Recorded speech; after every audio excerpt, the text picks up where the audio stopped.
welcome to the Hoosier Racing Tire SCCA Super Tour. Brian Bielanski here. We are live at Buttonwillow Raceway Park in beautiful Kern County, California, in the Central Valley. I think it's called the Central Valley. I always get myself confused because it's kind of like in the high desert, but it's really the Central Valley. Anyway, we are here at Buttonwillow Raceway Park. We are on course 25 clockwise this weekend. I'll explain all of that later in the 4 hours or so of coverage we've got coming at you this afternoon. We have ourselves, 7 qualifying sessions, 25 minutes apiece. Our first qualifying session of the day is, this is Spec Miata and Spec MX-5. Unlike last weekend, we'll be running these two classes together this weekend. I think there might be an opportunity to split them up, but I'm not sure on that. But we will definitely have a split start if they are together. And we have our first qualifying session of the day here. And this is, you can see all of the Miatas here getting started and getting going, just kind of on their warm-up laps here, trying to get a little bit of heat in the tires.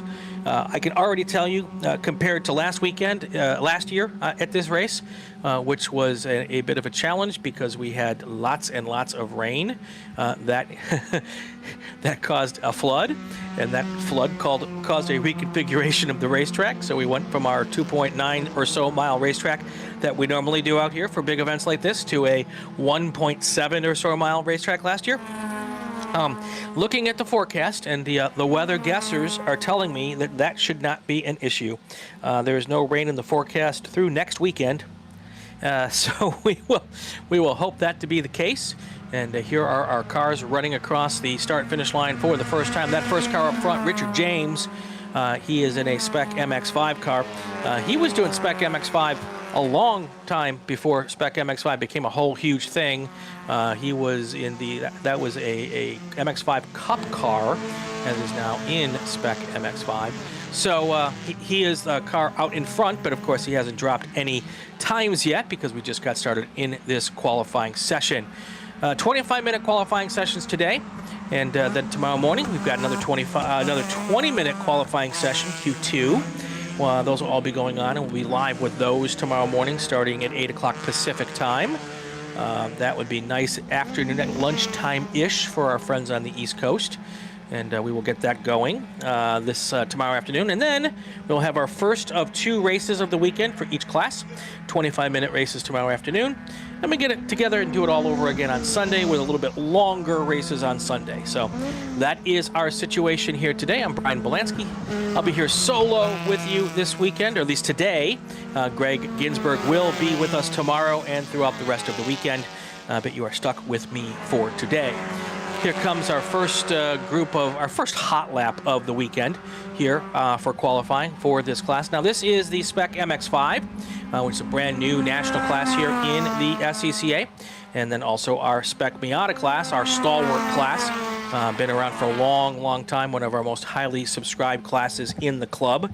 And so both are Spec classes, one with the newer MX-5 cars, one based on the older Miata-styled cars.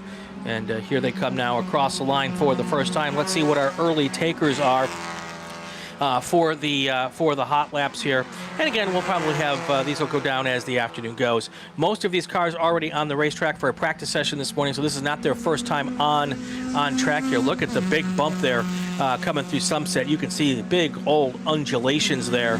And also we've got some bees or some mosquitoes joining us, these little tiny flies that love us here at Buttonwillow. You could actually see those on the camera there. So early on, first lap, not much to look at for the first lap, but I'll tell you who was fast on that first hot lap. We've got Dave Tooker is our fast lap at the moment at 2:02.4. Then we've got Cooper Hicks, Jared Koff, who's an up-and-comer. We'll keep an eye on that car and that driver for a bit here, the car number 27. And we've got Michael Wannenberg, Sophia Story, Ryan Gutiel from Madera, California. So we've got, he's one of the regulars out here at Buttonwillow. So I suspect that he will find the fast line pretty quickly here as we go. All right, already 19 minutes into this, or 19 minutes to go in this session, so we're about 6 minutes in. And we're going to be doing our thing here for the rest of the afternoon. As I said earlier, we are on course 25 clockwise. When I say 25, that is an indication that we have about 25 configurations of this racetrack that we can use out here at Buttonwillow. And then we also have, we can do them in both directions. That is the clockwise part of that discussion. So most of the drivers prefer clockwise. Track flows better in that direction for most of them. And so they like to do that. They prefer clockwise. We throw a, they prefer clockwise. We throw in a counterclockwise every once in a while just to shake things up, but we always hear grumblings when it happens. So that is the case out there. So I say we because this is my home track. I am a Cow Club region member, and I am out here most Cow Club region races that I'm not with the Super Tour. And so that's why when I say we, this is my home track now. I grew up out in Wisconsin, so I have several home tracks from all the different places I live. But currently, Buttonwillow is my home track. So when we run it counterclockwise, the drivers aren't, so we don't do that for the Super Tour because they prefer to go clockwise. And we'll throw up, we've got a track map. I don't know if Ryan is ready with that. If he is, he can throw it up whenever he's ready. And it's kind of a cool view that we'll show you at some point in time here to give you the full configuration of how this works. A pretty decent length front straightaway here that they come down to into the Sunrise corner, which is, this is the entrance to Sunrise that we're seeing. So this is the end of the main straight. Coming out of Sunrise here, we then head toward this section of the racetrack that we call the off-ramp. And we are right off the I-5, or as the locals call it, the 5 freeway here. And so some of our track names, our corner names, pay homage to I-5, especially this one, which is actually called I-5. And then this second set of corners here, Cotton Corners.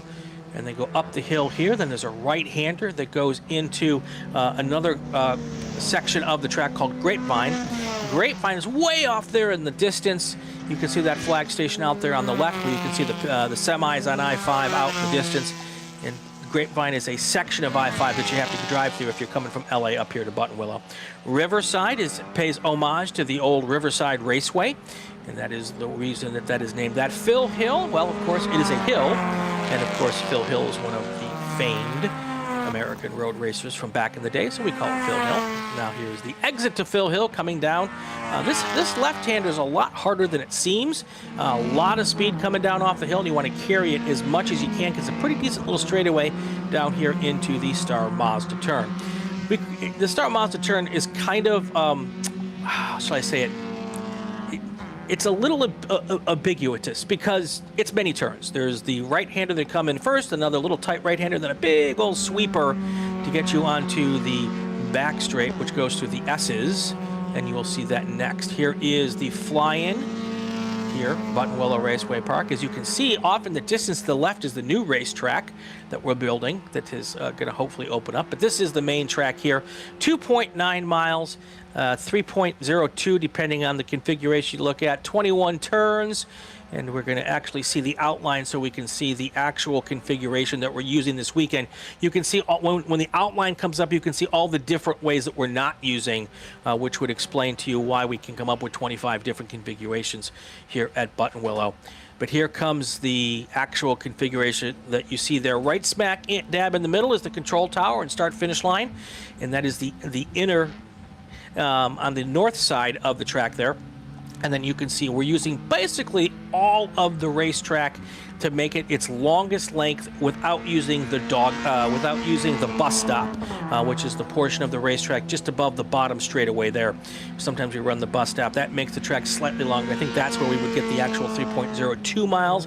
If we were using the bus stop, it's 2.92 miles in the configuration that we are using this weekend. Let's take a look at the times right now after we've got a couple of laps in the books.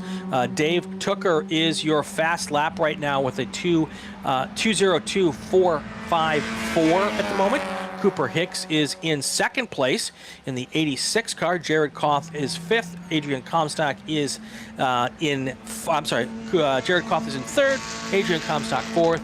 Michael Wannenberg is fifth. Ryan Gutiel sixth. Then you go all the way down to the top 10. These are all SMX cars. Michael Newmayer is seventh. Sophia Story eighth. Michael Travers ninth. And Richard James is in 10th. Looking at our Spec Miata cars right now, Wyatt Couch is your fast car right now with a 2:07.3 is his fast lap, followed by David Varco. Ren Messenger is in third, Jeremy Rutter fourth, Alan Lukert the fourth is in fifth, followed by Ryan Busk, Brett Ravada, Austin Varco, son of Dave Varco, up at the top. He is in, he just jumped up. Austin just jumped up to 6th place in class. So things moving around here fast as we get more time in here for this qualifying session. 13 minutes left to go here in this session. As you can see, the cars here hop up over Phil Hill. That's a really cool part of the racetrack. It is blind once you come up the hill and you're making that right-hand turn, so you hope that there's nothing on the other side of that, because once you crest that hill, there's not a whole lot of decision-making time if there's something in the way. Thankfully, it doesn't happen very often out here, but as always a consideration, you kind of have to just trust yourself here. This is my funnest part of the racetrack, my funnest part. What I consider to be the most fun part of this racetrack.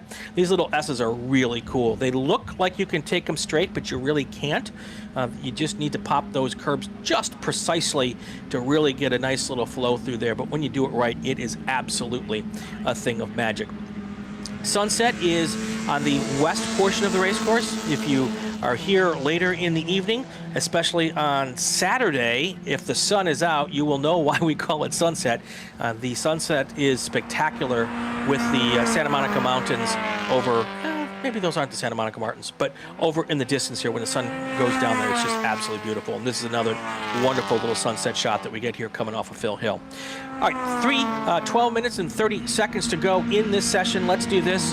Ryan, let us make a quick call to grid, and then we will take our break. And then when we come back, we'll get you all the way to the finish.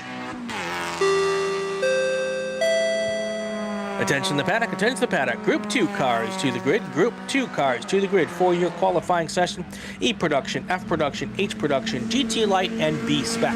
Group 2 cars to the grid. We'll be right back after these messages.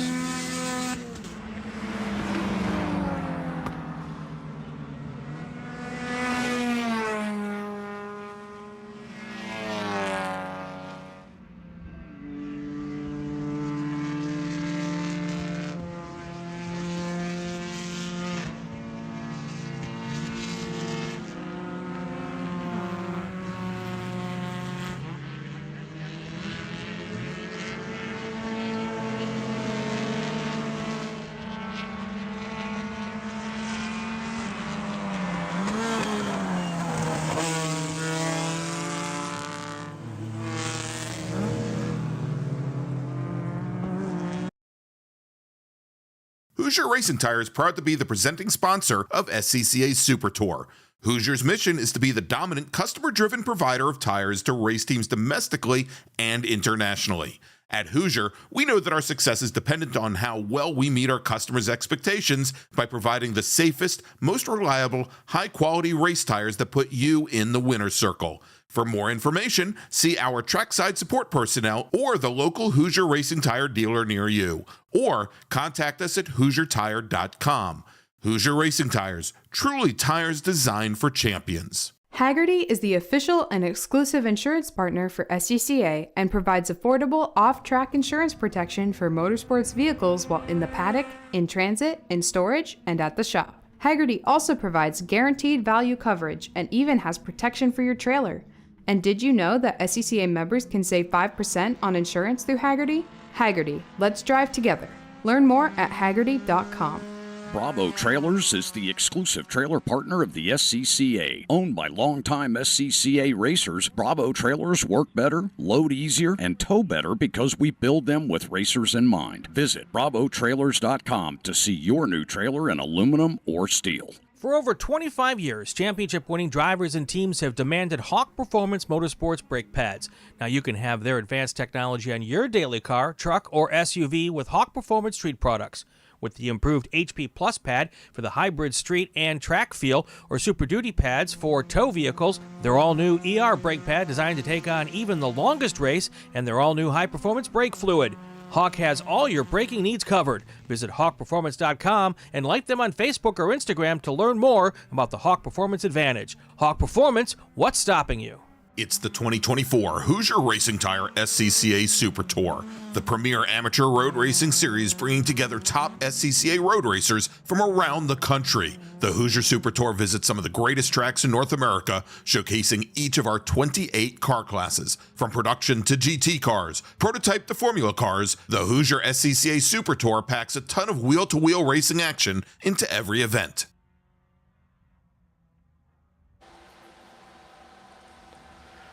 We're back here at Buttonwillow Raceway Park. Brian Bielanski here for the Hoosier Racing Tire SCCA Super Tour. Group 1 this weekend is our Spec Miata Spec MX-5 cars. Right now, the car at the top of the leaderboard is Dave Tooker. This is his second season in Spec MX-5. He is also a I don't know if he's a former Spec Miata driver, but he definitely did do Spec Miata, so I'm not sure if he's doing both or if he's just basically switched over to just the Spec MX-5. Right now, he is our leader on the leaderboard with a 2:02.454. He hit that best lap very early on in the session. And so that is what the time that everyone's shooting for at the moment. About 2 tenths back right now, Cooper Hicks. And then another 10th back from that, we've got Jared Korth. Those are the top 3 cars right now in Spec MX-5. Looking down to Spec Miata, and just as I kind of suspected, one of the hot shoes here out at Buttonwillow, Austin Varco, he has jumped to the top of the Spec Miata leaderboard with a 2:06.987 is his fast lap right now. Wyatt Couch is in second place with a 2:07.0, so just a few hundredths of a second separate the two of them. And of course, Dad David Varco in third place. He's also often running up front as well. And he is about just a little less than a second back from son Austin. Great story. Austin Varco, he has autism, he spends a lot of time with his race car promoting autism causes and helping out those, and kind of giving people an idea of all the things you can do with autism as opposed to the things that you can't do because you may have autism. And really fine young gentleman, and we love watching him race out here. So Dave Tooker still up at the top. He's out of Concord, California, and still that 2:02.454 is holding tight here for us. So that is the time that hasn't changed in quite a few laps here. But they're still going after him. No one is going purple on the board at the moment. When I say purple, I'm looking at our timing and scoring screens. Just like in Formula One, when a car goes purple, that means it has done the fastest lap of the day in a particular sector. And or if the whole time is purple, that means that's the fast lap of the day in the session. So fast lap in the session, I should say, not necessarily fast lap of the day. So right now, the purple time on the board, Dave Tooker with a 2:02.454 in Spec MX-5. And then you've got Cooper Hicks, Jared Koth, Adrian Comstack, Michael Wannenberg is in 5th place right now.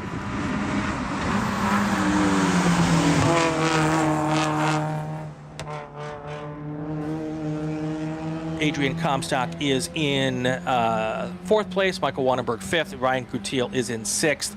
Michael Newmeyer is in 7th. Sophia Story 8th. And Richard James 9th. Michael Travers 10th. Your last place car at the moment in Spec MX-5 is Patrick Drinkwine in the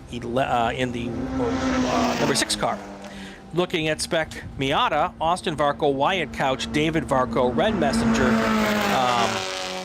Jeremy Rudder, Alan Lukart IV, Ryan Busk, Brett Ravetta, Scott Howard, Todd Launchbaugh, Adrian Comstock is in 20. Oh, Adrian Comstock is not on the track right now, so it is possible, although there was a sector time for him. I'm not quite sure what that means. Maybe his transponder's not working. That is why we have a slew of timing and scoring folks who are keeping track of all that stuff. So hopefully, even without the transponder, if he is on the track, he is getting some times as well. So coming up on 4 minutes and 40 seconds left in this session. So we'll get through this one, and we'll get right to our next qualifying of the day. Attention the paddock, attention the paddock. Spec Group 2 to the grid, Group 2 to the grid, E production, F production, H production, GT lights, and B-Spec Group 2 to the grid.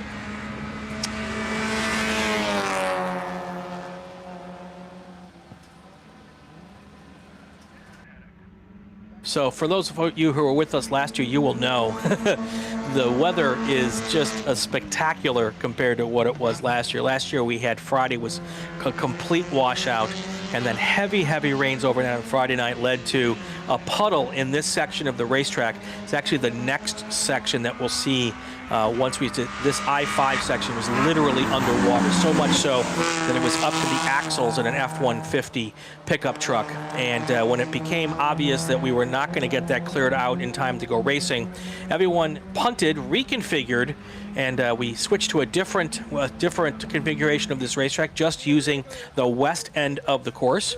And we got to go racing on Saturday. So great effort by everybody involved to get that on the that race in the books, and no postponement needed, which is good because there's really no time to reschedule some of these super tours to get everybody back out here with all the travel plans and everything. We got the races in. It was actually some great racing, considering the fact that the weather, which was a snow blizzard in other parts of Southern California, yes, I said that right, a blizzard, kept a lot of cars away. So our car count wasn't huge last year. So when we went to that shorter 1.7 mile track, it actually turned out to be some great racing. Not any of that will be a concern this weekend. We're supposed to have, if nothing else, clear weather, no rain in the forecast. We're going to have some sunshine. We're going to have some overcast clouds, but it's going to be a great weekend compared to last weekend, or last year anyway. So we're also coming off a great weekend at NOLA Motorsports Park, last week's Super Tour. Some great racing there. All of that coverage you can still watch, and we'll be able to watch hopefully forever on the SCCA Officials YouTube channel. And that is all there. If you want to just go to the SCCA official channel, where you see in this one, and click over to the live section, and you'll find all of last weekend's coverage and the coverage from Sebring. And honestly, you'll find every Super Tour race that we've done on this system since all of last year with the good folks at DriversEye Live.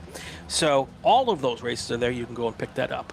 2 minutes left in this session. Dave Tooker, Cooper Hicks, Jared Koff, Adrian Comstack, Michael Wonenberg is your leaders right now in Spec MX-5. That has not changed. And, oh, you know what? I understand what's going on with Adrian Comstock. He had 2 transponders registered. He is in 4th place right now with car number 15. The one that is not working is the one he's not in, obviously, car number 5. So that is why that is doing what it is doing. It now all makes sense to me, folks.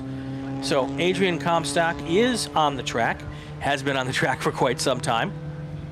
He has turned 6 laps so far, still going after that lead lap that happened from Dave Tooker. He did that on lap 3, and then decided he was done for the weekend. Now, the Spec MX-5 cars, it's interesting, they are on one set of tires for the whole weekend. So if Dave Tooker feels like that 202.454 is going to stand, which it looks like it might, he did that on lap 3. He pulled it in to save his tires for the rest of the weekend. That is the tire management that's going on here. Ryan Gutiel did something similar. It looks like he put down his lap on the 2nd lap and decided he was done for the weekend, or at least for the session, and he's going to start in 6th place regardless of what happens here. Well, he could go down in the order in the next minute and a half or so before the checkered flag comes out, and we should be seeing that checkered flag on this session any moment now with 33 seconds. And as I say that, it looks like the next car by will be seeing it. We see the flag in the air with no cars coming down to take it. As soon as they do, we will have a checkered flag on this session. Waiting for the next car patiently. A lot of these cars are doing tire management, so they're setting their fast laps and getting off the racetrack here. More of the Spec Miata drivers staying out than the Spec MX-5 drivers, but tire management is proving to be really important with those cars. All right, there is a checkered flag finally waving. I am going to run through the running order here for both these classes. If these are all, of course, provisional times, they could change between now and tomorrow morning. And if anyone throws down a hot lap here, that could be the case too. But here we go. Spec MX5, as we stand right now, Dave Tooker and Cooper Hicks will be on the front row. Jared Croft, Adam Cromstock will be on the second row. Then you've got Michael Wannenberg, Ryan Gutiel, Michael Newmeyer, Sophia Story, Michael Travers, Richard James, and Patrick Drinkwine. That'll be your starting order in Spec MX5. This will be a split start. So here's the second group. We're going to get Austin Varco and Wyatt Couch up front. David Varco and Jeremy Rudder will be in the second row, followed by Ren Messenger, Alan Lukart IV, Ryan Busk, Brett Ravetta, Scott Howard, Todd Launchbaugh, and that is how they're going to start tomorrow. And that's going to do it for this group. We're going to take a break. When we come back, we'll have qualifying for Group 2. That's up next. Stay with us.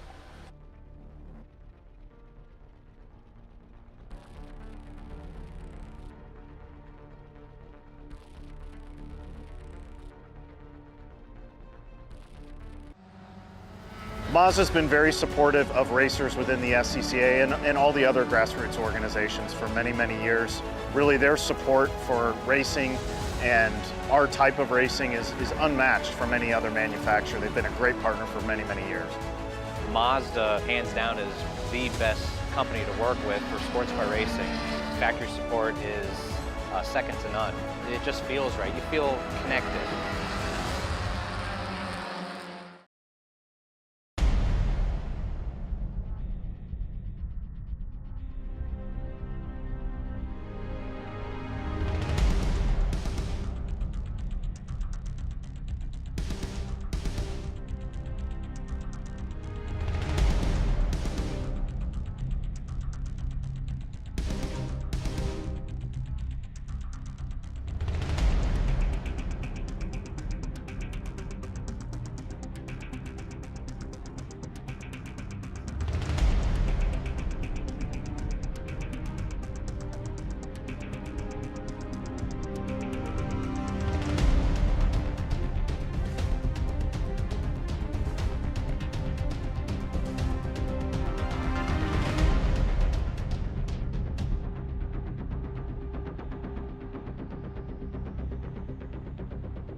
Hello again from Buttonwillow Raceway Park, just north of Bakersfield, California. My name is Brendan Kaczmarek. Our man Brian Bielanski has stepped away for just a moment. He'll be back up with us here momentarily. He'll rejoin us here from the commentary booth at Buttonwillow. Happy to be with you all. Happy to have your company. This is qualifying 1 for Group 2. Small production cars, E production, F production, H production, GT Light. A favorite of the tube frame racing options, and the B-Spec cars, of course, which provided us all kinds of great racing action through the beginning of the 2024 Hoosier Racing Tire SCCA Super Tour. Smaller field this weekend across the production cars and the B-Spec cars.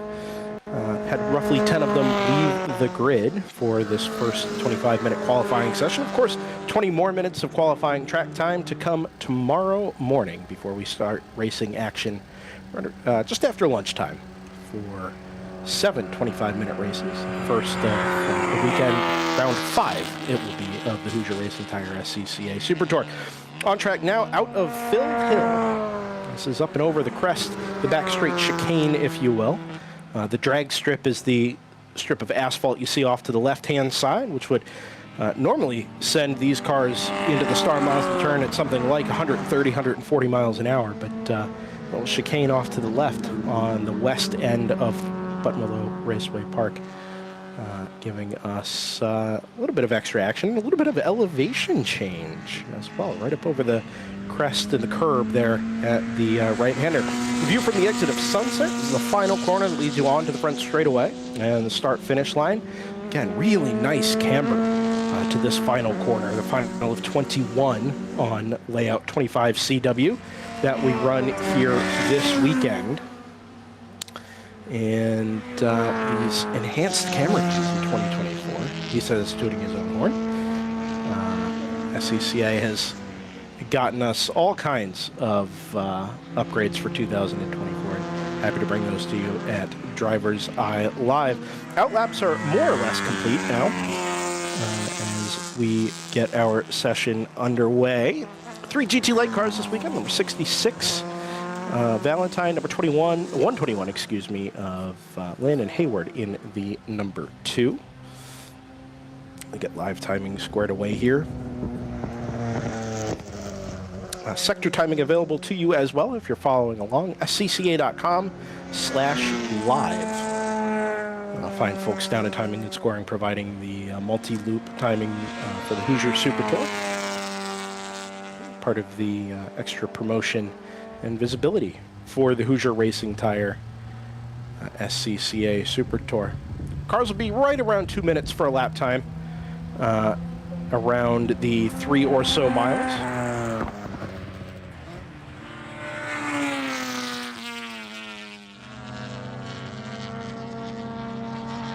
Mr. Bielanski has come to save us, returning triumphantly. It'll be, again, a 25-minute session. We'll have a timer up in the upper left-hand corner of the screen as soon as we get some representative lap times through on live timing. Brian's in a panic because he left me with the microphones, but we'll give him a second here.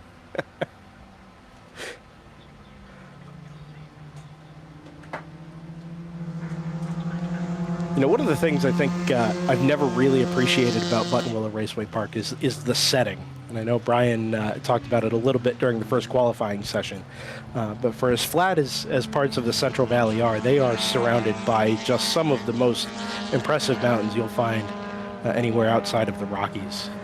Last year, of course, with the snowstorms and the rainstorm, we had the snow caps up on top of the hills there above 4,000 or 5,000 feet, and it looked absolutely stunning. It looks equally stunning in the sunlight, a little bit of haze off in the distance as well. This is a run out of Grapevine and down the back straightaway into the dog leg. It's fast left-hander. Barely call it a corner. Well, you're flat out in most things in a B-Spec, but flat out in most cars through that left-hander, and then you dive it on the brakes down a gear or so into Riverside, which is the fast right-hander around the middle portion of the lap. There you see the angle from the inside, a little kind of a wide-angle view there. That gets the cars up to the apex, and got to be careful that there because you've got to set yourself for the run into Phil Hill by not letting the car track out too far to driver's left. You'd like to be able to take the left-hander up the hill flat out if you can. So you can defend well into the short braking zone up at the crest of the hill, probably a third or fourth gear corner there, and then exit from that is really, really important because it leads down into the Hawk Performance braking zone into the Star Mazda turn. Mr. Bielanski, you've rejoined us. Yes, I have. Thanks for being here. I haven't been able to follow along live timing, so because I'm not set up for this. It's all good. It's all good. Let's take a look at those times right off here. Please. Early on GT Lights, Brian Lynn is your fast car right now, 202.725. Followed by Joe Carr in a Mazda Miata. He is your E-Product. Oh, now that I've said it, it's all changed. Ben Valentine just let go. It was Brian Lynn. And then for 2.5 seconds, it was Ben Valentine. And now we're back to Brian Lynn at the top. So Brian Lynn has now gone purple again with a 159.703. Ben Valentine also in GT Lights in an MG Midget. He is out of Fullerton, California. He is now in second place with a 201.896. Now to Joe Carr, who has dropped to third place overall in the qualifying session. He is in an E-Production car. He is your fast car in E-Production right now. Just clicked off a lap of 2:03.7. Stephen Powers just jumped up to fourth place. He is now your lead car in F production. And more purple laps, more personal bests.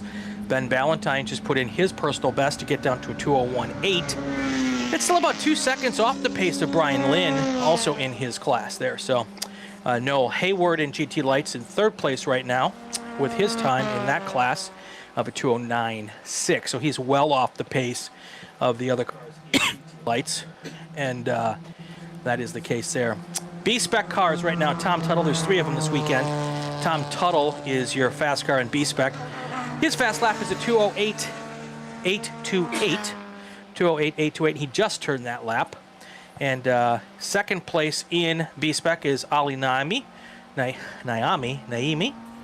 Ali, I just messed up your name, and I will get that right before the end of the week. And I guarantee you that whatever I said is wrong. Ali, I will find you this weekend, or I will send our producer, our Cub reporter, down to find out how to pronounce your name at the end of the race. Anyway, he is the second fastest car in B-Spec. He's in a Mazda 2. And then Thomas Lepper is your third fastest car in B-Spec. He's also in a Mazda 2. That is your running order at this point with 16.5 minutes to go. Now, I have to correct myself after being shown the light by our producers here at the end of our last segment. I was telling people at the end of the last qualifying session that that's how they're going to start tomorrow for the race. Well, that might be how they start tomorrow for the race, or it might not be. There are 2 qualifying sessions this weekend, had I now remembered. Last weekend at NOLA, we only had 1 qualifying session, so that was where I was mistaken. This weekend, because it's a 3-day event, we have 2 qualifying sessions. So, the qualifying starting lineups for tomorrow's races will be the best lap from either today's qualifying or tomorrow's qualifying. So, all that stuff I said in the Spec Miata Spec MX-5 qualifying session about how this is how they're going to start tomorrow, well, maybe not. You know, any other weekend in the Hoosier Super Tour, and you would have been absolutely correct. It was a big deal to return to the practice and qualifying 1 format before you start to go racing on Saturday after. There is a car that just lost a wheel, it looks like, and that car is going not where it wants to be, but we just saw that car lose its wheel. Yeah, the wheels made it right to the corner station. Yep. Looks like it bounced off the conveyor that surrounds the tires. And it's still upright, rolling, possibly down track. So we're going to see how close to... No, it's off track now. Yeah, it's definitely off track. It's going to make a visit to the Blue Room. Yeah, I haven't seen that red car reemerge from the other side of the corner station there at Grapevine, which is in the southeast corner of the layout we're using here this weekend. From a distance, it looked like one of the Miatas. It did. And I want to say that the Joe Carr Miata is the red one, but I'm not exactly sure. We're going to know more here in just a minute. It is definitely a production Miata, Yeah. Brian. I can see it out the window here, just off. We've got a couple of those out there, but the two of them, it's either Joe Carr or Stephen Powers. So yeah, it's very interesting. We think back to the tracks that we've run so far in the Hoosier Super Tour. Sebring, right? Very rough, very notorious for its mechanical demands. NOLA, a little bit less rough, but an abrasive surface, very tall and aggressive curbs that you need to use a lot to extract lap time out of the car. Buttonwillow, not so much. Right, there's really not a lot of expectation here that it would demand or create parts failures like that. But certainly, halfway through a qualifying session, to see a wheel separate from a car would suggest, rather than a loose wheel from the beginning, some type of sudden failure on a car. Right? Just don't see that very often at a place like Buttonwillow. You know, I don't get to do my best Darrell Waltrip impersonation very often. Do you have to? But I could in this situation. And say you picked a fine time to leave me loose wheel. I thought you were going to give me a boogity boogie. No, you'll never hear a boogity boogie. I hope not. No, but that is my one Darrell Waltripism that I like. And I've got nothing against EW, but anyway. Mr. Bielanski. Yes. We're coming up on halfway. We are. So let's do this. Let's do a call to grid, and then we will take our break. And when we come back, we'll get the qualifying all the way to the finish. Stand by. Attention the paddock. Group 3 cars to the grid. Group 3 cars to the grid. Formula F, Formula V, Formula 600 to the grid. Stay with us. We'll be right back.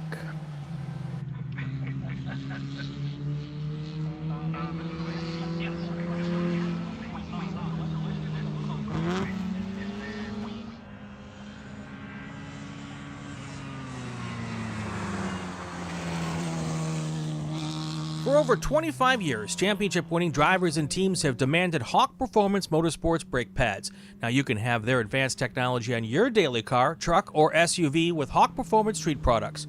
With the improved HP Plus pad for the hybrid street and track feel, or Super Duty pads for tow vehicles, their all-new ER brake pad designed to take on even the longest race, and their all-new high-performance brake fluid.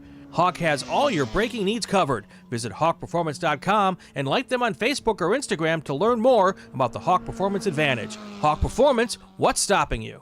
As the official fuel partner, Sunoco has been helping the SCCA and their drivers perform at their peak since 2001. Mile after mile, race after race, Sunoco has trusted the fuel over 50 racing bodies, including the SCCA, SCCA Pro Racing, Trans Am, NHRA, and NASCAR. As the largest manufacturer of race fuels, they're passionate about helping drivers and teams take the lead. To find race gas near you, visit SunocoRacefuels.com or call Sunoco at 800-RACE-GAS. Bravo Trailers is the exclusive trailer partner of the SCCA. Owned by longtime SCCA racers, Bravo Trailers work better, load easier, and tow better because we build them with racers in mind. Visit BravoTrailers.com to see your new trailer in aluminum or steel. Get more bang for your buck at SummitRacing.com. Choose from millions of in-stock parts from over 1,500 name brands. Parts for racing, street performance, trucks, plus tools, accessories, and more. Shop anytime, anywhere with the Summit Racing app. Mazza Vineyards is the exclusive sparkling wine for podium celebrations at the Hoosier Racing Tire SCCA Super Tour, SCCA Runoffs, and Tire Rack SCCA Pro Solo. Celebrate your racing weekend with Mazza Vineyards and learn more at enjoymazza.com. If you like what you see today, become part of the action by joining the Sports Car Club of America. Whether you want to drive, flag, organize, officiate, have fun with cars, or meet 65,000 enthusiast friends, SCCA has plenty to feed your motorsports obsession. Ask someone Trackside how to get involved, or visit scca.com for more information.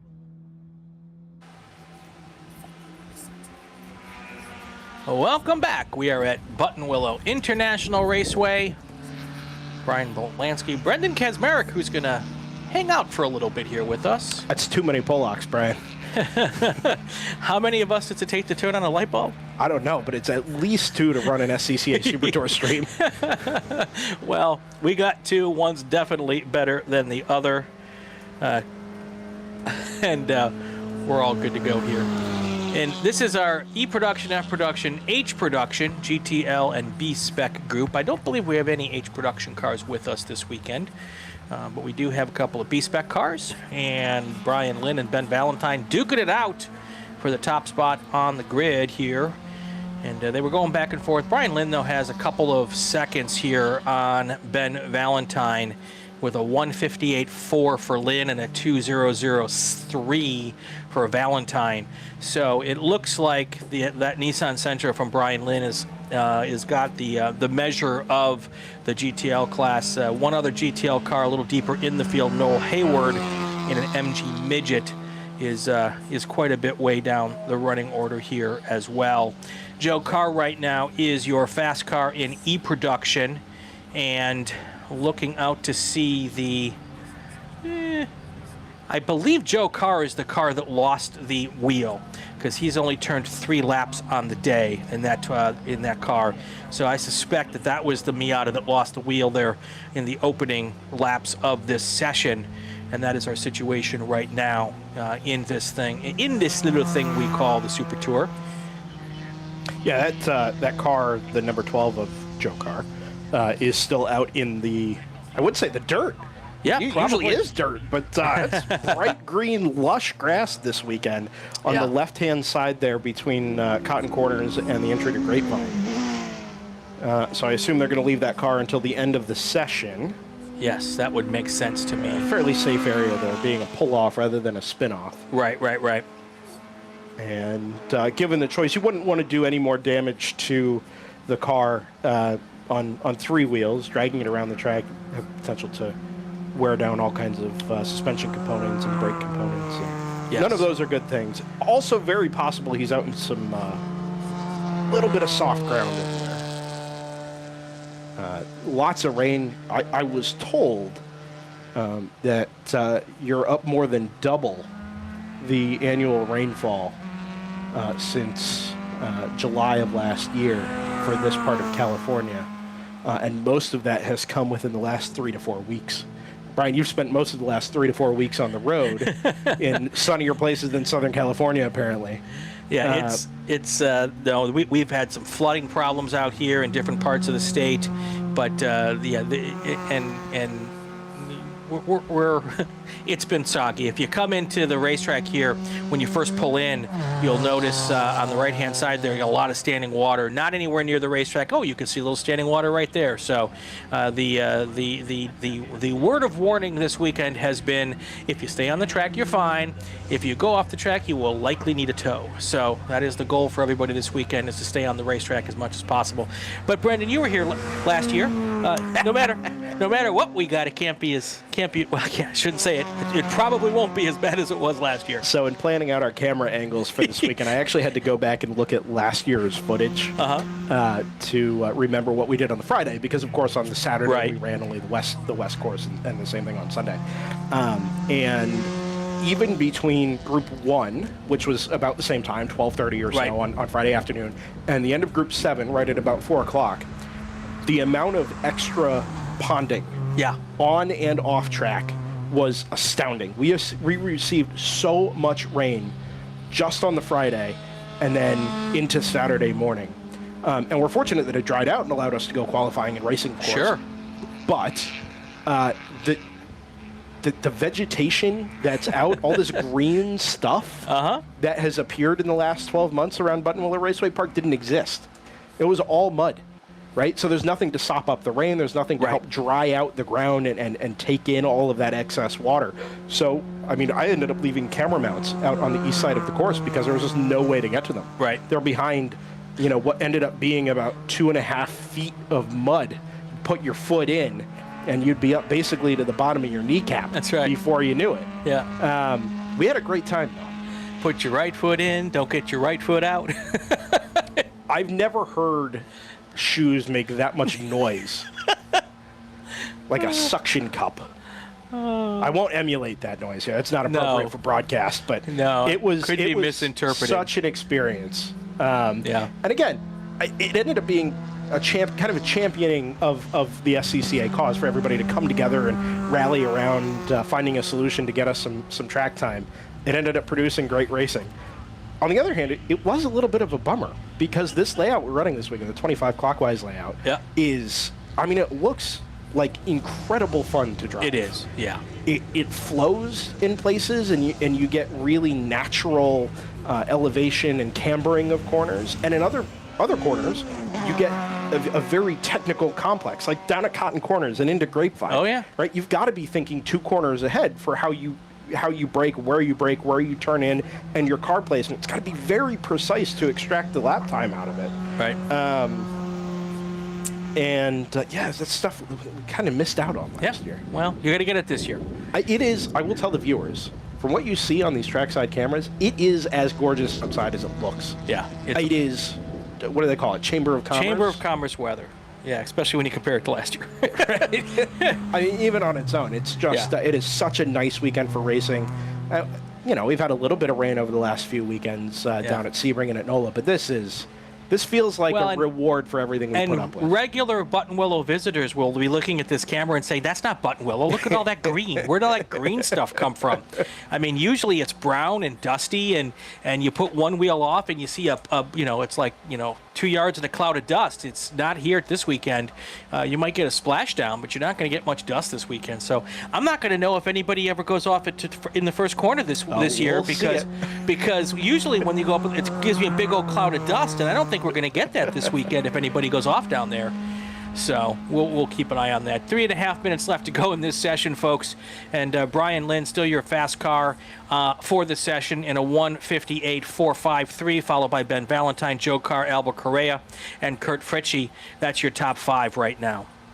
Interesting to see the GTLs at the top of the... Well, in theory, they should be at the top. You would think so. Yeah, that's how it's supposed to work. In some parts, in some of those e-production cars are usually really fast, though. So stand by here with me for a second. Attention the paddock, attention the paddock. Group 3 to the grid, Group 3 to the grid. Formula F, Formula V, Formula 600. Group 3 to the grid. Oop. That's what happens when you hit the button twice, everybody. Polacks, man.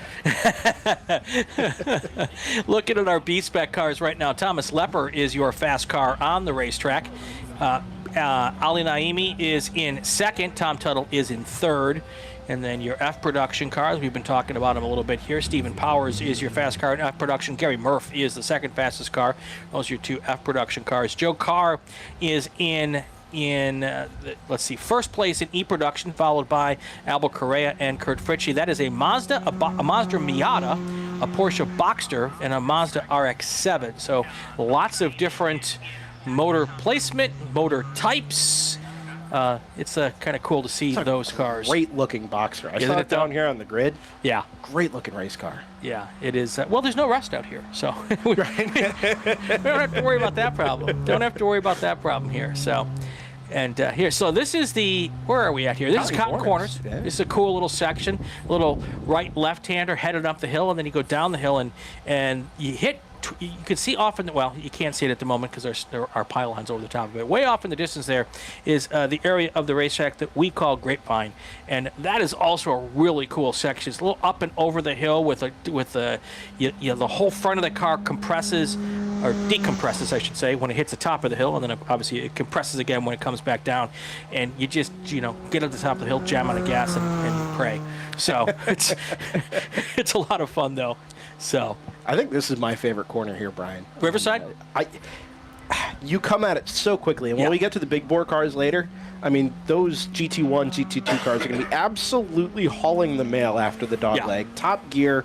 GT1 car, 150, 155 probably headed into Riverside. Yeah. On the brakes, down a gear, and then you've got what I would call probably 8 to 10 degrees of banking. Yeah. But very narrow. The corner tightens up right at the exit, so you've kind of got to hold it out wide, right on the edge of the berm. Right. Because the runoff drops away on the other side, and then you've got to arc it right back to the apex curve there. Still 4th gear, 110 miles an hour. It doesn't look like much from the outside, but when you're out there, you can see it out our window here behind your monitor. Man, that is it is one seriously quick corner, and pays homage to one of the great lost racetracks in North America. Checkered flag is in the air. Chuck Phillips waving that flag right now for us here, one of our volunteer workers out here at the fine Buttonwillow Raceway Park.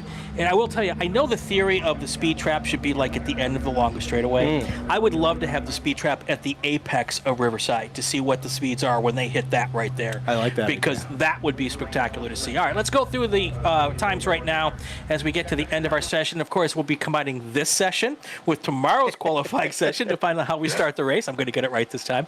Brian Lynn is your fast car in this session with a 1:58.453. Second place, Ben Valentine with a 2:00.386, followed by Joe Carr, your fast car in E-Production with a 2:03.730. Albert Correa is in second in E-Production, followed by Kurt Fritchie. Now your first fast car in F-Production, Stephen Powers with a 2:07.469. GT Lights car of Noel Hayward, he is seventh fastest overall with a 2:07.994, followed by Thomas Lepper.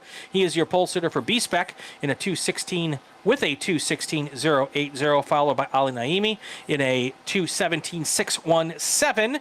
Gary Murph is in F Production. He would be your second fast car in F Production with a 2:18.291. And then Tom Tuttle, the third fastest car in B-Spec with a 2:18.401. That's going to do it. We're going to take a short break. When we come back, we will have your Formula V, Formula F, and Formula 600 cars. Stay with us, everybody.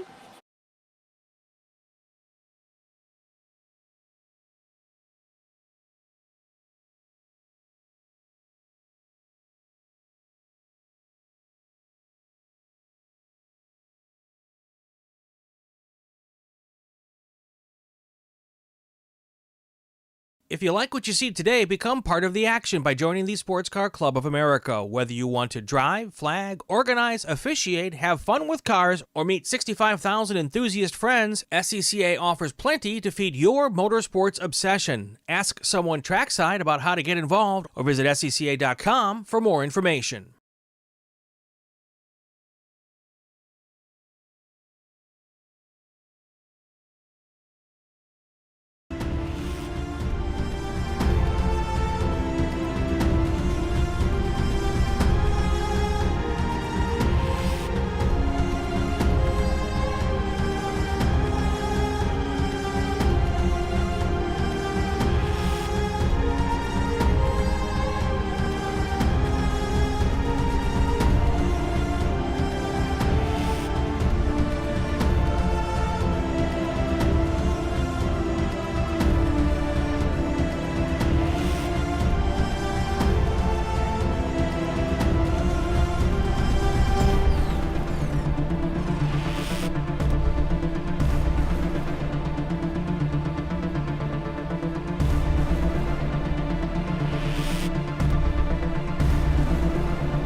Welcome back to the Hoosier Racing Tire SCCA Super Tour Buttonwillow Raceway Park. I'm Brian Bielanski, and we are here for the third qualifying session of the day, not of the weekend. Actually, it is of the weekend. It is of the weekend. But there'll be more tomorrow. And this one is Formula F, Formula V, and Formula 600. Things without wings, Brian. Yes. As opposed to things with wings. Correct. Which will Wings be and- 2 groups from now. Yes. But anyway, got a small field here this weekend, as is typically the case with this group. These are the most highly subscribed classes, but they are 2 classes that are deep in the roots, in the history, in the if you peel away the onions of the SCCA, this is right at the core of the onion, and that is the Formula V, Formula F class. They are some of the originals. Formula V's been around since the 60s. I believe Formula F has also been around since the 60s.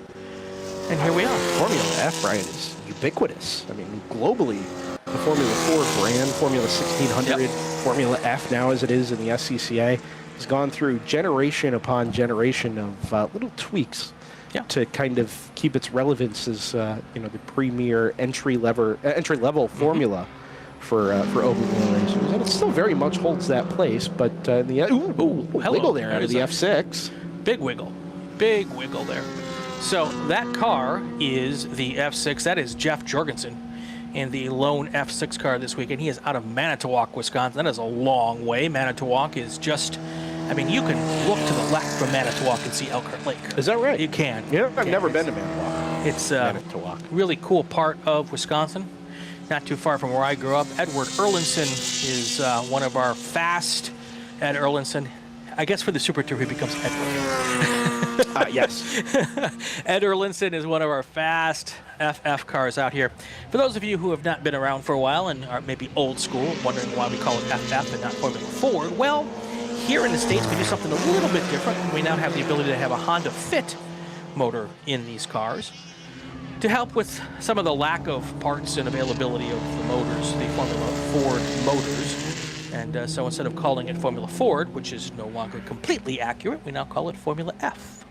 Brian, if you brought a chassis with you, Yes. we could just get to work on your fit down That's there. true. That's true. Get one of these things out here. My worry is that someday one of these Formula F cars is going to break in qualifying, and I'm going to get out at the end of the day, and I'm not going to have a motor in my car. Sounds like a quick way to make a few bucks. They wouldn't ask me, though. They just take the motor and maybe give it back to me at the end of the weekend. It's called service to the club, Brian. Exactly. We appreciate it. Anyway, for those of you who wonder, I drive a Honda Fit back and forth to the racetrack. So anyway, that is the story behind the Formula F moniker that we have here.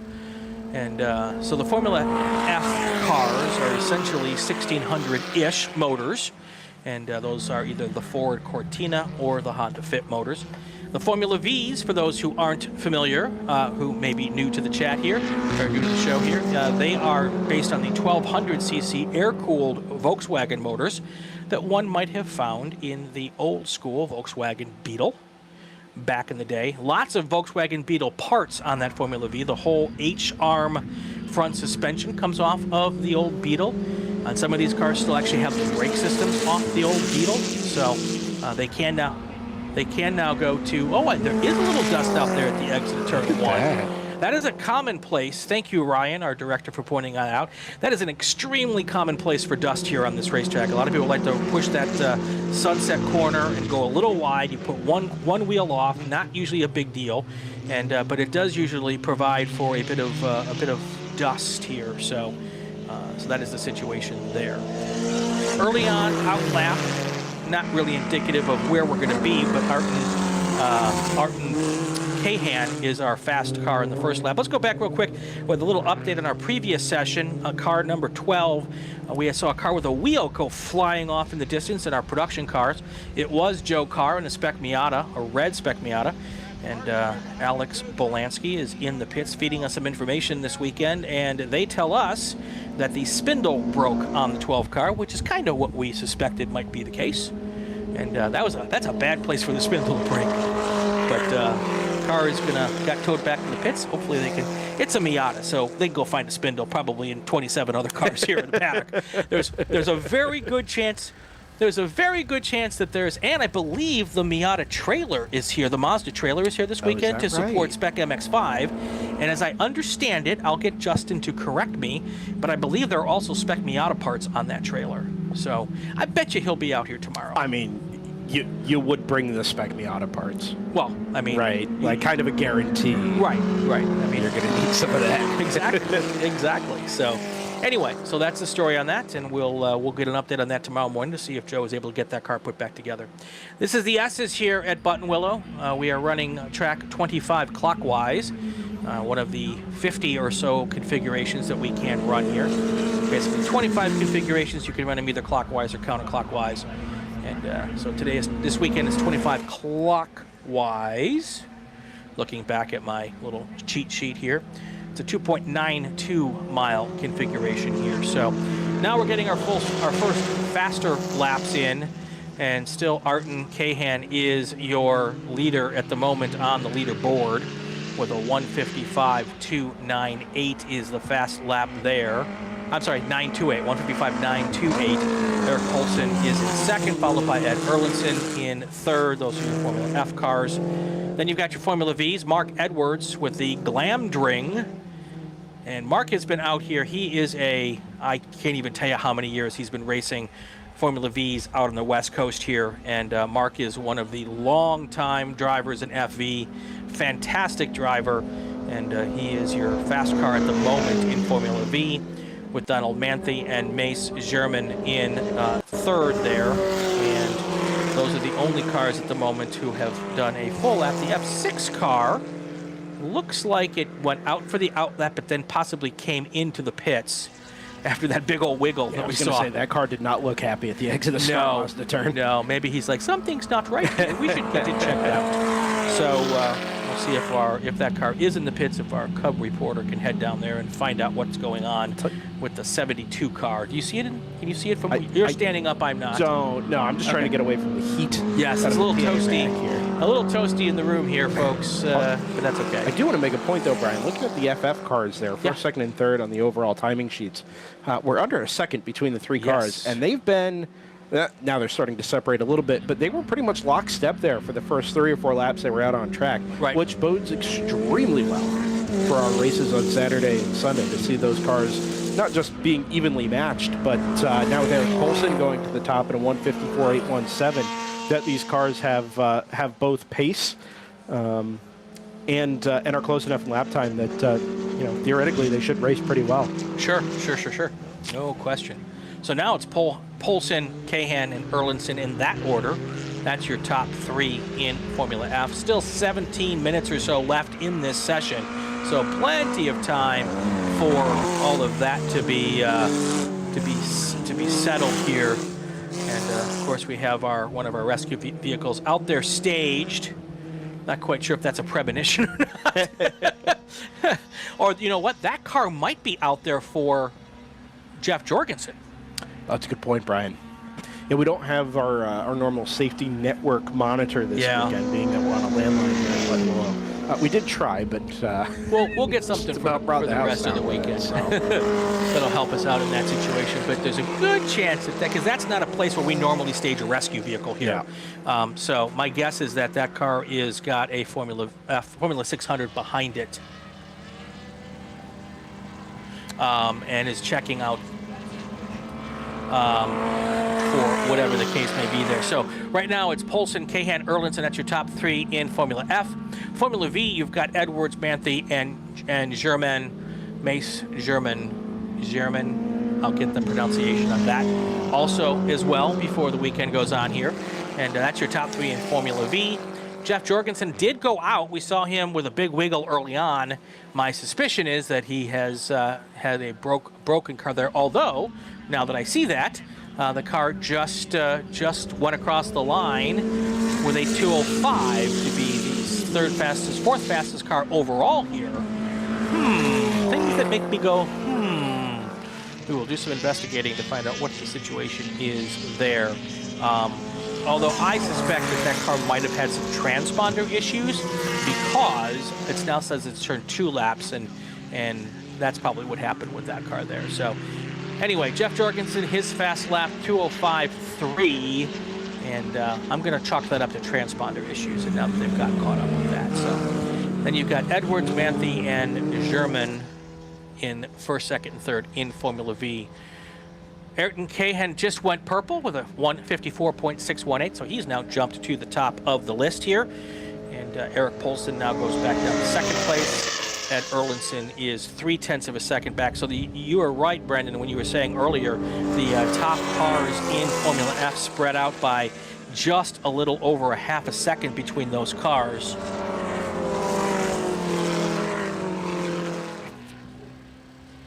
Yeah, look, I mean, the FVs are going to race kind of similar, right? You want to see them close in lap time. You want to see them close on track because they slipstream so well. And with the layout we're running here this weekend, you've got the long run down into Riverside. You've got the rise up, other than Phil Hill, you've got the long run down the west side of the track as well. You know, it kind of sets us up nicely for what we have through the rest of the weekend. Attention in the pits, attention in the paddock. If you have recently taken a scooter from either the west or east restroom buildings in the paddock, this is near Tech and near Grid. If you have taken a scooter, please ensure you have taken your scooter. There's a scooter that has gone missing from the bathrooms, taken by accident. Please ensure you have the correct one, and if possible, please return it from whence it came. We have a scooter identity crisis in the paddock. Also, Spec Racer Ford 3s to the grid. Spec Racer Ford 3s to the grid. Your qualifying session is next. Spec Racer Ford 3 to the grid. And we did not warn our director, but we are also going to take our break now, so I'm going to kind of rant for about 10 seconds so he can get ready. Our break is next, and when we come back, we'll get you all the way to the finish line here of this qualifying session. You are watching the Hoosier Racing Tire SCCA Super Tour. We are live Buttonwillow Raceway Park on a beautiful Friday afternoon. We'll be right back.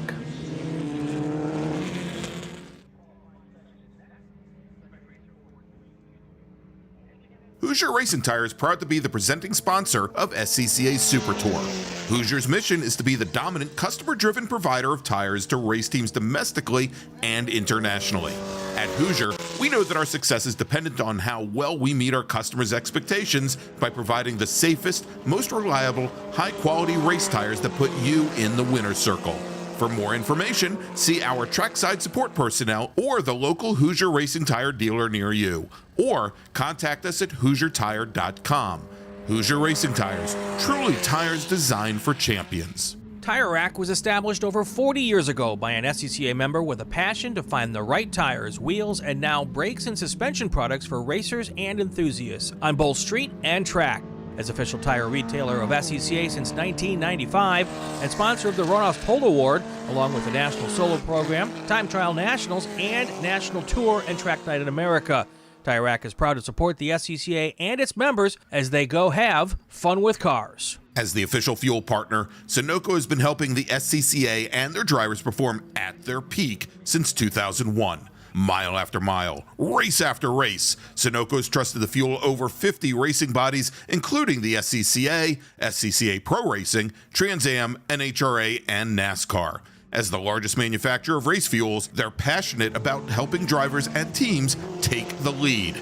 To find race gas near you, visit SunocoRacefuels.com or call Sunoco at 800-RACE-GAS. Get more bang for your buck at SummitRacing.com. Choose from millions of in-stock parts from over 1,500 name brands, parts for racing, street performance, trucks, plus tools, accessories, and more. Shop anytime, anywhere with the Summit Racing app. Hagerty is the official and exclusive insurance partner for SCCA and provides affordable off-track insurance protection for motorsports vehicles while in the paddock, in transit, in storage, and at the shop.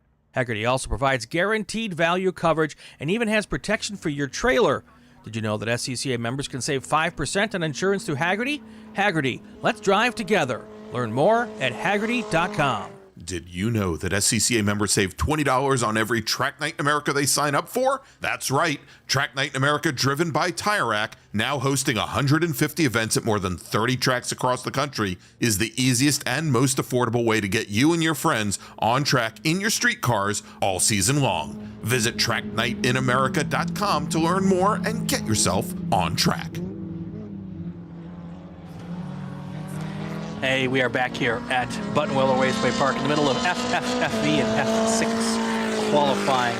Case FC3S. I'm not quite sure who you are, but yes, it is very unusual for us to have greenery at Buttonwillow. This is a beautiful moment in time. Take your pictures now, folks. It's time to get all the public relations pictures out of the way. Take them this weekend because it is lush and green. Lots of rain out here in the last month and a half or so. And it is made for some beautiful, beautiful stuff here. Dale Martin, I grew up in Bakersfield, haven't been there in years. How long has it been there? I think we're up to 25 years, maybe 20 years for Buttonwillow at this location. And Dale, we're putting a second track out here as well. Can you throw the fly-in track back up there for a second? Let's show it real quick so we can show Dale what's going on out here. I know, I've thrown this in at our director. Here it comes. Here is our fly-in, Dale. If you look way up in the top, it'll be in the top left corner here. You can see the outlines of where the new track is going to be, and it is going to be, I believe, doesn't have the pavement, so there's some pavement that's already started to go down, and we're hopeful that we're going to get to racing on that track at some time this year. So that's good. Thank you, Ryan, for throwing that up. We don't have to wait for it to finish up there. We can bust out of that whenever is good for you. And back to action here. Thank you so much. But yeah, so that's where we're at out here. I'll get the exact number of years. I came out here 10 years ago, and it has been up well long before I've been here. So, but I will get the exact startup date here, the born-on date for Buttonwillow, for the main track here. What do you say we are? About 15 miles north of Bakersfield, for those who are familiar with the area? Yeah, I think it's probably closer to 20. Okay. Yeah, 20. But yeah, generally speaking, sure, that's pretty accurate. And we're right off the I-5. We're literally on one of our cameras. When we show it to you, I can point out I-5 out in the distance. So there it is. You can see the big rigs out there, as we like to call them in California. That is Interstate 5, just off to the east of us here. And that's why the section of the racetrack coming out of the off-ramp was actually called I-5. So this is still in my heart, Brian. I love coming out here to Buttonwillow. Because? I love the track. I love the layout. But still second in my heart. Two. Mesa Marin. Mesa Marin. Bring back Mesa Marin. Okay. Bakersfield's finest half-mile oval. There you go. I love it. I love it. So, at different times during a race weekend, we might see the crop duster off in the distance.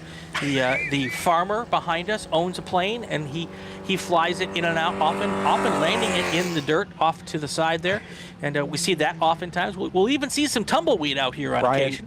Driving up last year from the Los Angeles area, coming up I-5, 10, 15 miles away from the racetrack, I-5 got buzzed by the very same crop duster that I had seen most of that weekend when it wasn't, Goliath or whatever. Scared the pants off of me. 200 feet over the top of the interstate. Ridiculous.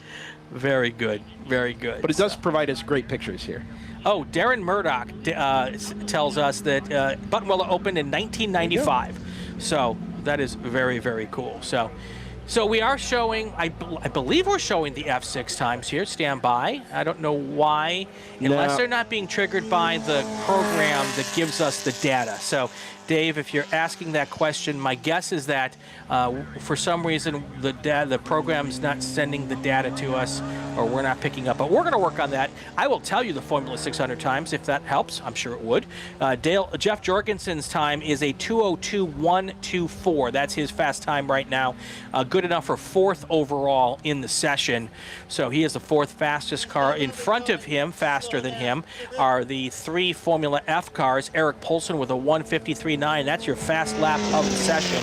1:53.909 for Eric Poulsen, followed by Arton Cahan, who's got the 1:58.366. And then Ed Erlinson with a 1:54.925. Those are your top 3 cars. Those are your 3 cars in Formula F. Now looking at Formula V, we've got Mark Edwards as your fast car in Formula V with a 2:12.369. Followed by Don Manthe in a 2:16.242. And then Mace German with a 2:22.652. So Jeff Jorgensen as our lone Formula 600 car. His fast time so far a 2:02.124. Thank you for pointing that out to us. I did not notice that. It'll be fixed for Group 4. And we will be working on getting that fixed as well. All right, so that's the situation there. with about 4 minutes left to go in this session. Actually, might be fixed before the next session. There you go. Attention the paddock, attention the paddock. Spec Racer Fords to the grid, Spec Racer Fords to the grid. I see a bunch of you there, which makes me think most of you are on the grid, but if for some reason you've decided to take your sweet little time and lollygag, now would be the time to go to the grid. Spec Racer Fords to the grid. It's a fine-looking grid of Spec Racer Fords. It Brian. is. You have some great paint schemes here in the Cow Club. Definitely, definitely. Yeah, we do it well out here. We like our colors. Lots of colorful stuff out here in Cali, and it's a good time for that. I think it's the number 48 Formula F, the Eric Poulsen car. Yes. It is a throwback to the Braun GP livery that won the F1 world title back in 2009. Speaking of that, have you seen the Braun GP doc? No. Oh, you have to watch it. Is it good? It is fantastic. Oh, man. It is fantastic. I remember watching that in real time as a young, sprightly 18-year-old. Yeah. And just thinking it was the true underdog story that you really never thought had a place in Formula One. And to some degree it was. Yeah. To some degree it was luck. But just one of my favorite modern era years in F1 racing. Yeah. And whenever a big name star gets behind something, I always roll my eyes. And I know Keanu Reeves' background with the motorcycles and everything, but he is spectacular in doing this doc. So if you like F1, jump on that. It's on Netflix. Sounds great. Yeah. And but don't do it until after we're done with our coverage here or during the races on Saturday and Sunday. Plenty of time in the evenings to watch that. Get you revved up for the start of the Formula One season next weekend. So anyway, Plant Feeder, do you need to be an SCCA member to attend? Absolutely not. And come on out here if you want to Buttonwillow and come see what we're doing out here. And and Case FC3 enjoys a good comedic PA call to the grid. Well, you know, if you can't have a little fun doing this, Case FC3 3S, I will be done. The day I stop having fun is the day you won't hear me on the microphone. All right, it's Friday, right? It is Friday. Relax a little. It is Friday. All right, we got a couple of laps here left to go. 2.5 minutes left in the session. At the top right now, Eric Poulsen in the Piper DL7 Honda, and he's out of Clovis, California. He is your fast car right now with a 153.875. 153.875. Ayrton Cahan is your second fastest car. He is out of Santa Fe, New Mexico, in a Van Diemen RF00 with a 154.6. Then we've got Ed Erlinson in a Swift DB6 Honda from Burbank, California, just down the street from me. Jeff Jorgensen, he's your fast car in F6. He is in a KBS Mark IV. He's out of Manitowoc, Wisconsin. His fast lap 201.268. Now you've got your Formula V's, Mark Edwards, Don Manthe, Mace German, Edwards in the Glamdring out of LA, 212.369.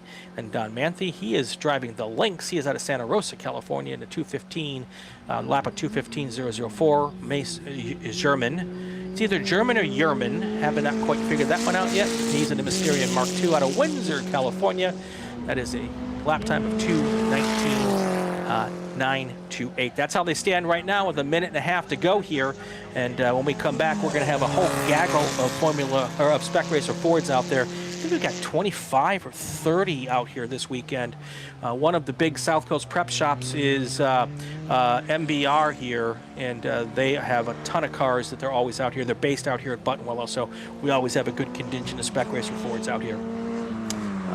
Times at the top there, Brian. You mentioned Eric Poulsen at a 153.8. We're up close to a 1.5 seconds on the initial lap times that those Formula Fs put out the first lap or two out of the pits. Now, it's not terribly chilly out, so you think pretty quick to get tire temperatures up and pressures up.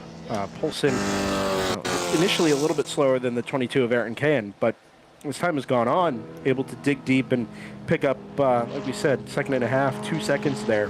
Yeah. And put up about a 3/4 of a second margin between himself and 22, who incidentally did make a trip down the pit lane a little bit earlier, and then it headed straight back out on track.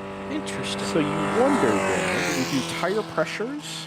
Yeah, could have made a quick shock change, possibly. Yeah. Shock settings, who knows? Or did we run off track and need to just double check that everything was as it was supposed to be? Now, normally you'd see half the track enveloped in a cloud of dust, and it would become very obvious that somebody was off track. But not so lucky this weekend. Right. I will say right now that lap time that Polson has laid down here, a 1:53.875. That's still about 2 seconds off the track record, which is a 1:51.706 set in 2017 by Rick Payne. So a little bit off there. The checkered flag is now waiting for the next car, and it is happening right now. It is in the air and being waved, so this session is over. Let us take a moment to go through the starting, what could be the starting lineup, this qualifying session tomorrow. But as it stands right now, the provisional pole sitter right now is Eric Polson in that Piper DL7. He's out of Clovis, California, 1:53.875. Then you got Ayrton Cahan in second place in Formula F with a 1:54.618. Ed Erlinson's in third with a 1:54.849. Follow that up with Formula 6. The one car there is Jeff Jorgensen. He is out of Manitowoc, Wisconsin, in a 2:01 with a lap time of 2:01.268. Now our 3 Formula V cars. Mark Edwards is your fast car in Formula V, a 2:12.369. 2:12.369. Well off the track record pace in Formula V, but that is where that is there. Don Manthes in second with a 2:15.004, and Mace German is in the 50 car. That car has had a lap time of 2:19.928. All right, that's how they stand right now at the end of Formula V, Formula F, Formula 600 qualifying. We're going to take a short break, and when we come back, we'll have Spec Racer Ford.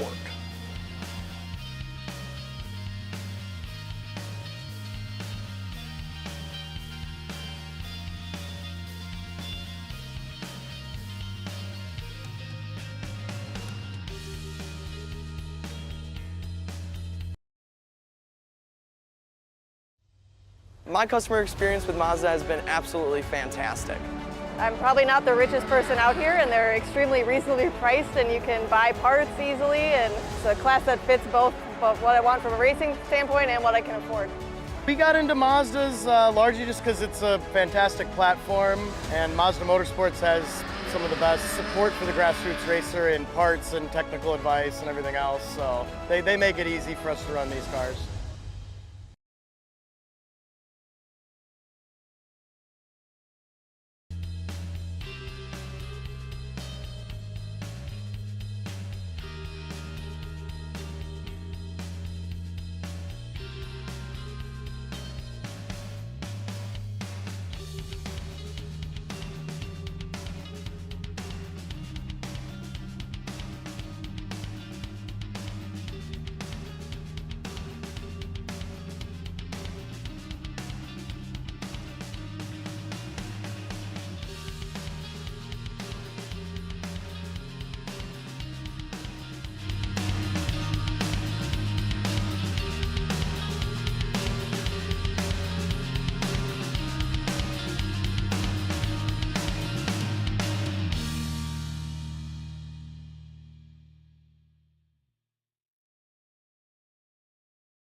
And we are back. Hoosier Racing Tire, SCCA Super Tour, Buttonwillow Raceway Park, configuration 25 clockwise.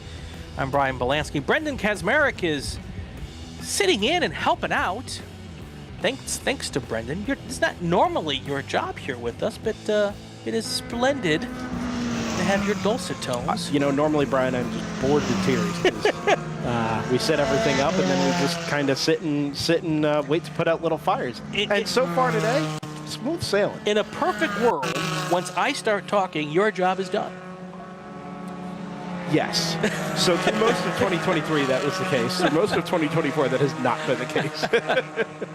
For those of you who don't know, Brendan is the boss. He's the one that does all of the technical stuff here at the racetrack. He takes care of the cameras, makes sure all the equipment is here and running in perfect order. And, ooh, that was funky dunky. And then Ryan Bauer, he's back at the helm, back at the HQ, hitting all the buttons to make sure we got the right camera up at the right time. And if they do their job, which they always do, my job is really easy. Yeah, Brian throwing me under the bus, or Ryan throwing me under the bus there. You say all the nice things about the cameras, and he picks the one that won't focus. Well, there's always that. There's always that. All right, good news here, folks. We have got the Spec Racer Fords. We talked earlier about one of our more highly subscribed classes, the Spec Miata. Well, this is the other one, folks. This is where SCCA Spec Racing began back in the day, back when it was Sports Renault. We can have that conversation all day long, and now we're on the fourth iteration of Sports Renault. It went from Sports Renault to Spec Racer Ford to Spec Racer Ford 2, and now we are in Spec Racer Ford Gen 3, and still has a Ford motor in it. Most of these cars now have a sequential sedative gearbox. That's the current highest spec of these cars, and they are having a good time here. Single spec, single motor, driver's class, drafting class, that's all really important here. And the guy who we did our preview of the Buttonwillow Super Tour, Caleb Schrader, young man out of Tigard, Oregon. He is fast here. But when he comes down here with all these cars from MBI working together, he is out on an island by himself. He doesn't have a teammate here. So despite how fast he is, he has to go up against all these cars with teammates, but he is super fast. We'll be looking out for him. Mike Miserandino is here as well. He is one of the fastest drivers ever in Spec Racer Ford, multiple national champion. I think I've heard of him. Yeah, we've all heard of him.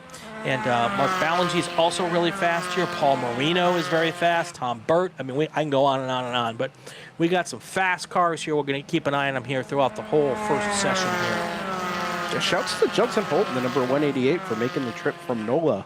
Yes. To get himself and the Spec Racer Ford, and possibly the T2 or the M2 Club Sport. That could be, yep. Yeah, need to double check that. But Charles Pigeon also came from, he was with us at NOLA, so that's good to see him there as well. I'm trying to see if there's anybody else from that group that I recognize. Doing all the research for this weekend, Alex Bielanski helping me out. That's my kid.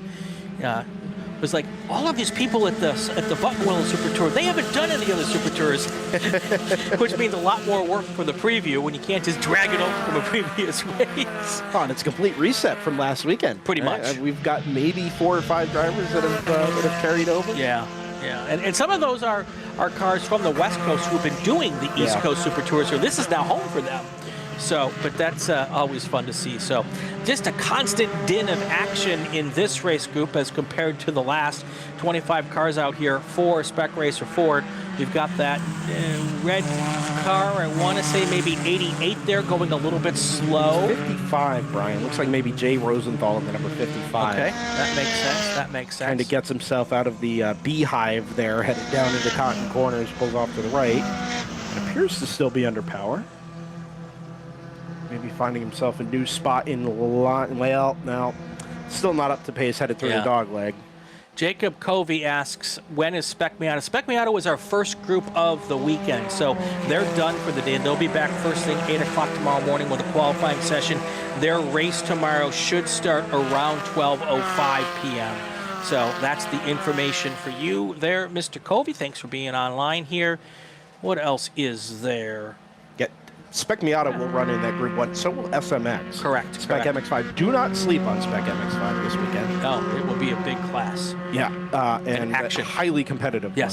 They extremely. were the perfect exclamation point on our weekend out at NOLA Motorsports Park that wrapped up last Sunday. And I see no reason that wouldn't continue here this weekend. Exactly. Suits those MX-5s a little bit extra power, a little more weight to throw around as well. That suits those cars extremely well. So as I was saying, every once in a while I love it when I'm right, but Caleb Schrader for a brief moment jumped right up to the top of the leaderboard on their first true hot lap. He had laid down a lap of 1:55.387. Steve Fogg is now the fast lap. car, 155.319. John Black is the car that typically works with Caleb Schrader. Those two guys work together very closely, race together all the time, and he is now the second place car. So keep an eye on Black and Schrader. And of course, as I said, Miserandino and Paul Marino are also right up there in the top 5. So and Robert Edmondson right there as well. So those are the typical fast cars here at Buttonwillow are Miserandino, Marino, and Edmondson. Those are right there all the time. Mark Ballinge's also often pops up in there as well. So keep an eye on those cars. Now, the folks who don't always come down to Buttonwillow who want to keep an eye on is John Black and Caleb Schrader. They're typically very fast together whenever they're at. They put on a heck of a show, Brandon. Remember last year at Thunder Hill, they had one of the best races of the year. It's Spec Racer Ford. Oh, yeah. And went back and forth for that whole deal there. So we'll keep an eye on those two. And then, of course, we have Steve Fogg, who's down here. I don't know that he's been down to Buttonwillow recently, but he's definitely one of that Northeast contingent of racers. I'm sorry, Northwest contingent of racers. He's out of West Lynn, Oregon. So that is how it looks very early here. I'm glad you put all that work into reading these time codes because they are going to change quickly. Oh, yeah. Often. Yeah. Everything I said 10 minutes or so. over the last 5 minutes will probably be very different 10 minutes from now. That's why we do it, though, folks. And we could just assign starting orders if we didn't. So, yeah. Go ahead. I was just say Panama Flight in the chat talks about weekend members who want to get closer to racing, not just on the fence. There is that opportunity. We have lots of positions out here, folks. If you don't have a race car and just love cars and want to come out to the races, you can volunteer out here, and you can be one of the folks standing up there on the start stand. You could be part of flagging communications. If you've got a tech background, if you like to wrench on cars, you can be one of our technical inspectors, our grid workers, registration. There's a place for everybody to come out here and play, whether you are in a race car or whether you are not in a race car. There's lots of stuff to do and lots of different programs. Go to SCCA.com, and if you're out here in Southern California, go to calclub.com. Both great places to go and find out what you need to know.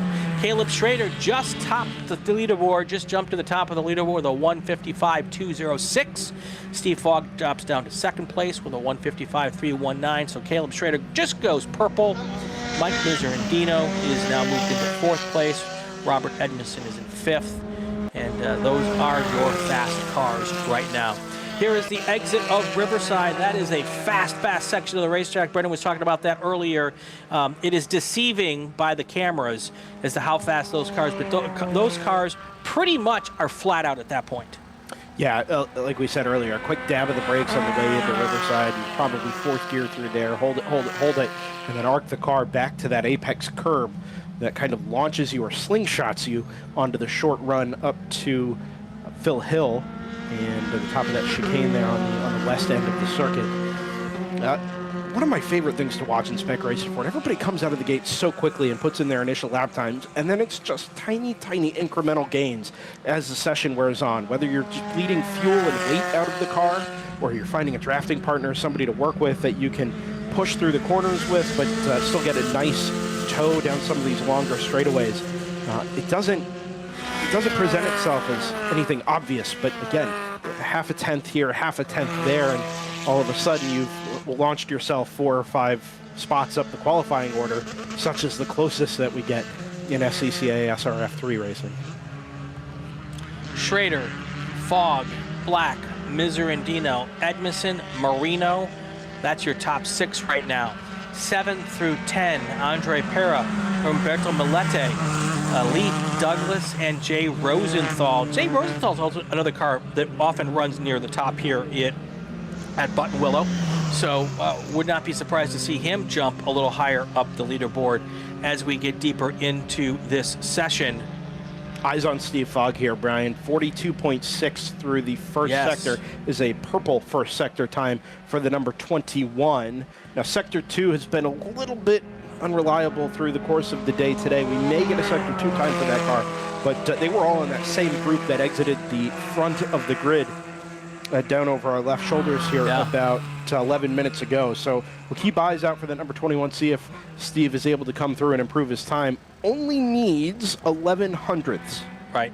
to displace Caleb Schrader. Well, he only needs 11 hundredths, and he was 2/10 faster in sector one. So we're going to keep an eye on this lap until it's completed, and then we'll take our break after that. So let's stay here with this Steve Fogg lap, and we will watch that as he comes through the last two sectors here.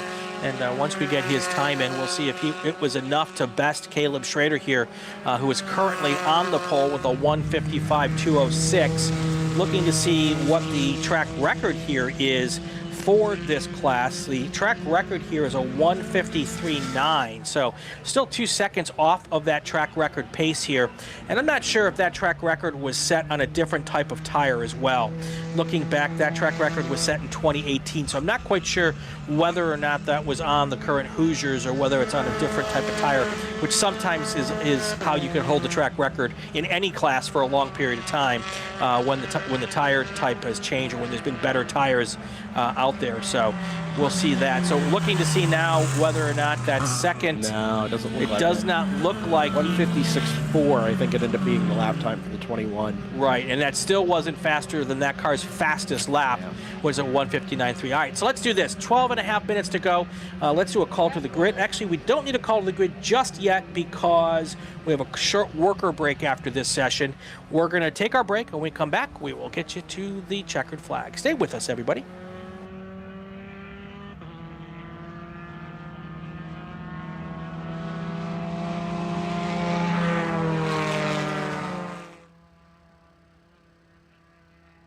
Hoosier Racing Tire is proud to be the presenting sponsor of. For over 25 years, championship-winning drivers and teams have demanded Hawk Performance Motorsports brake pads. Now you can have their advanced technology on your daily car, truck, or SUV with Hawk Performance Street products. With the improved HP Plus pad for that hybrid street and track feel, or Super Duty pads for tow vehicles, their all-new ER1 brake pad designed to take on even the longest race, and their all-new high-performance brake fluid, Hawk has all of your braking needs covered. Visit hawkperformance.com and like them on Facebook or Instagram to learn more about the Hawk Performance Advantage. Hawk Performance, what's stopping you? Tire Rack was established over 40 years ago by an SCCA member with a passion to find the right tires, wheels, and now brakes and suspension products for racers and enthusiasts on both street and track. As official tire retailer of SCCA since 1995, and sponsor of the Runoffs Pole Award, along with the National Solo Program, Time Trial Nationals, and National Tour and Track Night in America. Tire Rack is proud to support the SCCA and its members as they go have fun with cars. As the official fuel partner, Sunoco has been helping the SCCA and their drivers perform at their peak since 2001. Mile after mile, race after race, Sunoco has trusted the fuel over 50 racing bodies, including the SCCA, SCCA Pro Racing, Trans Am, NHRA, and NASCAR. As the largest manufacturer of race fuels, they're passionate about helping drivers and teams take the lead.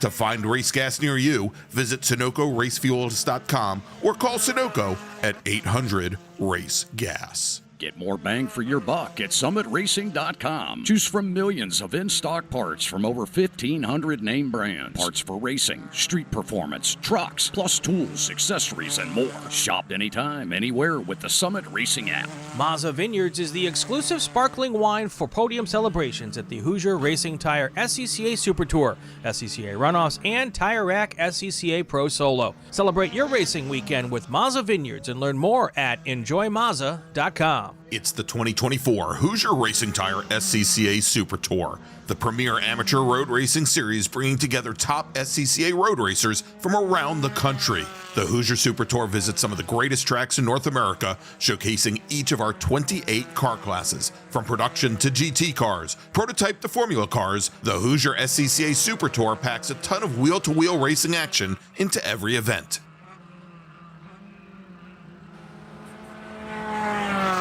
You're looking live at Buttonwillow Raceway Park. This is the Hoosier Racing Tire SCCA Super Tour round number 5 and 6. We're doing qualifying right now for round 5, which is tomorrow afternoon. Round 6 is on Sunday. This is a 20-round series, 10 racetracks, 2 races a weekend. This is our 3rd race weekend of the year. We started the series this year, as we have in most of the Super Tour's lifespan, at Sebring, with our first race back in January. Last weekend we were at Nolan Motorsports Park for what was really some fantastic racing, Brendan. And then this weekend, we are here at Buttonwillow and doing it all over one more time. Spec Racer Ford 3s, Gen 3 cars here on the racetrack as we speak. Right now, at the top of the leaderboard is Caleb Schrader from Tigard, Oregon. He's fast lap, Oregon. Ooh, don't say Oregon. You'll get run out of There's a Wisconsin showing there. You'll get run out of the West Coast if you say Oregon. Tigard, Oregon. 1:55.206 is your fast lap there. Steve Fogg's in second place. John Black is in third. Mike Miserandino fourth. Robert Edmondson is fifth. That's how it stands right now. Running through your top 10, you got Paul Marino, Andre Pera, Umberto Milete, Lee Douglas, Jay Rosenthal, Todd Miserandino's in 11th. Going through 15th, we've got Mark Ballingy, Tom Burt, Sean O'Boyle, Bill Booth is in 15th, 16th through 20th, Graham Wood, John McClintock, Judson Holt is in 18th, Eric Hand, 19th, Charles Pigeon is in 20th. 20 through 25 right now. 21 through 25, Doug Stewart, Denny Foston, Michael Moshe, Chris Strand, and James Schubert. And that is your running order at the moment with 7.5 minutes to go here. Still at the top of the leaderboard in a lap that's held now for quite some time. At the 1:55.206 mark is Caleb Schrader. I think we've got a backwards car still up at the off-ramp, Brian. That it kind of functions as turn 2 and 3 this weekend in the order that we run. There it is. They've already sent the wrecker to go deal with that car, but just as we went to break, looked like it must be very easy to lock the rears there as you downshift and you're kind of angling left, but pointing the car back to the right to head up into the bowl, if you like, the camber of that right-handed hairpin. And just wonder if maybe you dropped the wheel or locked the rears or something, headed into that right-hander and it looped the car around. Couldn't get it restarted. And now we've sent the wrecker to go try and recover that car within the last 6 or 7 minutes of qualifying one. So what will happen there is, as long as that wrecker is there working, there's another car that just went off at the exit of Sunrise. And a little bit of dust there, kicked up there. That is, when I say we often see dust at the end, that's not what I'm talking about. that was a full-on mistake. You know, usually it's just a left rear wheel popping off just for a brief second as they push you coming through there. So as long as that car is there, we're not going to get any fast laps here because all the cars have to slow down for that section while the emergency crews are working there and trying to get that car into safety. So the next couple of laps are going to be, if anybody does a fast lap there, I'm going to have to shake my finger at them because they probably should be slowing down a little bit more through the off ramp. So as we stand, Schrader, Fogg, Black, Miserandino in Edmondson. That is your top 5 right now. With 5 minutes and 40 seconds to go. So tomorrow morning we start our action at 8 o'clock with another 7 qualifying sessions. And then we get our racing action happening, getting underway at 12:05 p.m. tomorrow morning.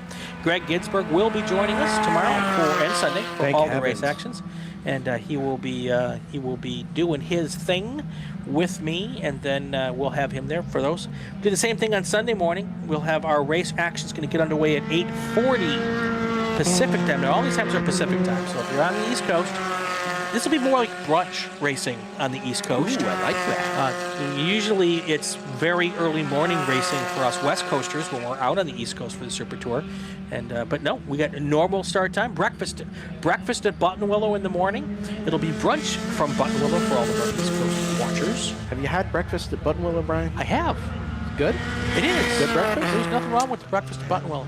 Back in my flagging days, I did a long breakfast tour, track breakfast tour. Yes. And as far as I'm concerned, Lime Rock Park still holds position number 1, Hallett a close second, and then everybody else below those two as far as track breakfasts go. But I'm willing to entertain the idea that Buttonwillow is, is up in that list. You're telling me it's good.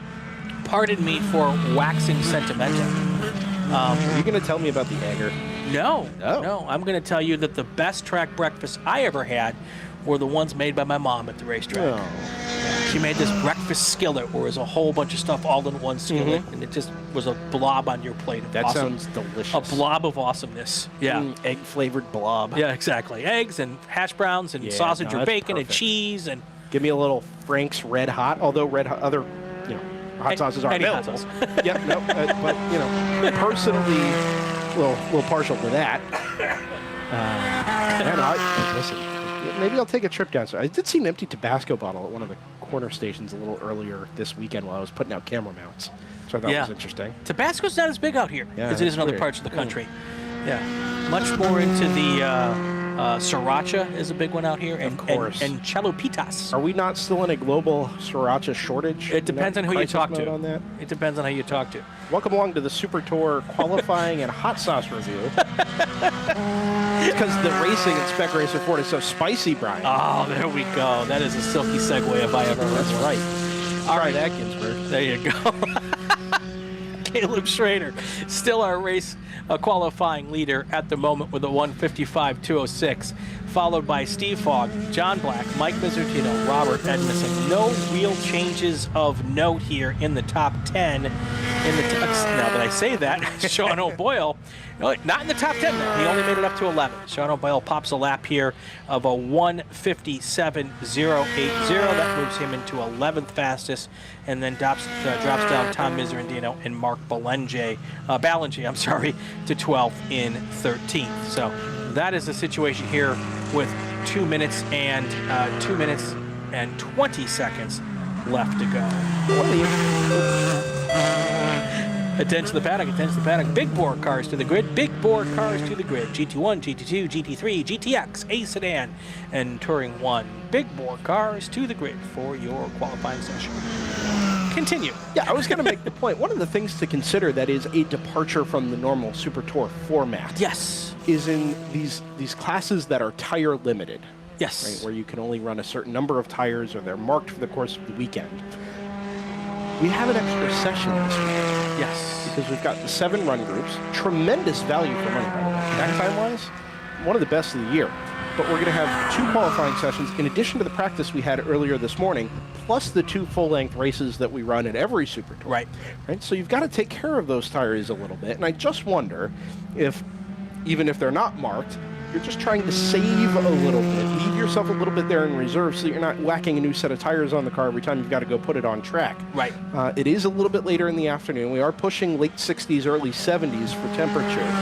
This isn't super hot, but on an older surface, maybe that extra track time is just keeping us from pushing ourselves to the absolute maximum to try and get a time in today. Right. Knowing that all of the racing is still to come this weekend, plus the cooler qualifying session in the morning tomorrow. Sure. The one thing I will say is I don't think there is a limit in Spec Racer Ford to the number of tires you can use. Your limit is your budget. Well, so the only tire limited class that I believe we have is the Spec MX-5 class. But then, of course, there's budget. But to prove your point, though, Steve Fogg, who's been sitting in second place for the entire session, he's only put in 3 laps in this session, and then dove inside. Jack Black, on the other hand, has got 10 laps in this session. Caleb Schrader's got 7, so it looks like Caleb Schrader's probably done for the day. Paul Marino put in 4 and called it a day. So, they are maybe waiting. They want to get one good lap in because if tomorrow's, for some unbelievable reason, because it's not in the forecast, if there's rain tomorrow... I can't believe you said that. I know. But if for some reason, or maybe we get fog or something, whatever the case may be. A Steve Fogg, perhaps? A Steve Fogg, possibly, yes. Checkered flag is in the air. So if for some reason, though, they can't make it out tomorrow, or there's an issue, or the track is slower for some reason, then they've got a banker lap in today. So, all right, let's run through our provisional starting order. Of course, dependent on tomorrow's qualifying sessions, could change all that. But right now, it's Caleb Schrader in the 99 car out of Tigard, Oregon. He is your pole sitter provisionally with a 1:55.206. Then we've got your top 5: Steve Fogg, John Black, Mike Miserandino, Robert Edmondson. 6 through 10: Paul Marino, Andre Pera, Umberto Malete, Lee Douglas, Jay Rosenthal. 11 through 15, we've got Sean O'Boyle, Todd Miserandino, Mark Ballange, Tom Burt, and Bill Booth. 16 through 20, Judson Holt, Graham Wood, John McClintock, Eric Hand, Michael Moshe. 21 through 25, Charles Pigeon, Doug Stewart, Denny Fostick, Chris Strand, and James Schubert. That's the way it stands right now. Still one qualifying session to go in the morning. We are going to take a break. When we come back, we've got more qualifying.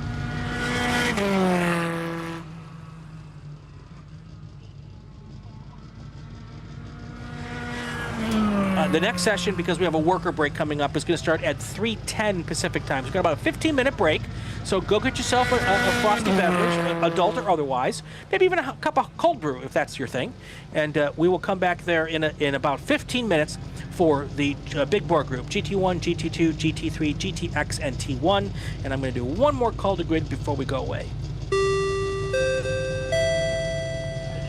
Attention to the paddock, attention to the paddock. GT1, GT2, GT3, GTX, T1, and A sedan. Your race is going to start around 3:10 Pacific time, 3:10, so about 15 minutes. So make sure you are at the grid in about 10 minutes so we can get us the rest of the day off on time. We'll be right back.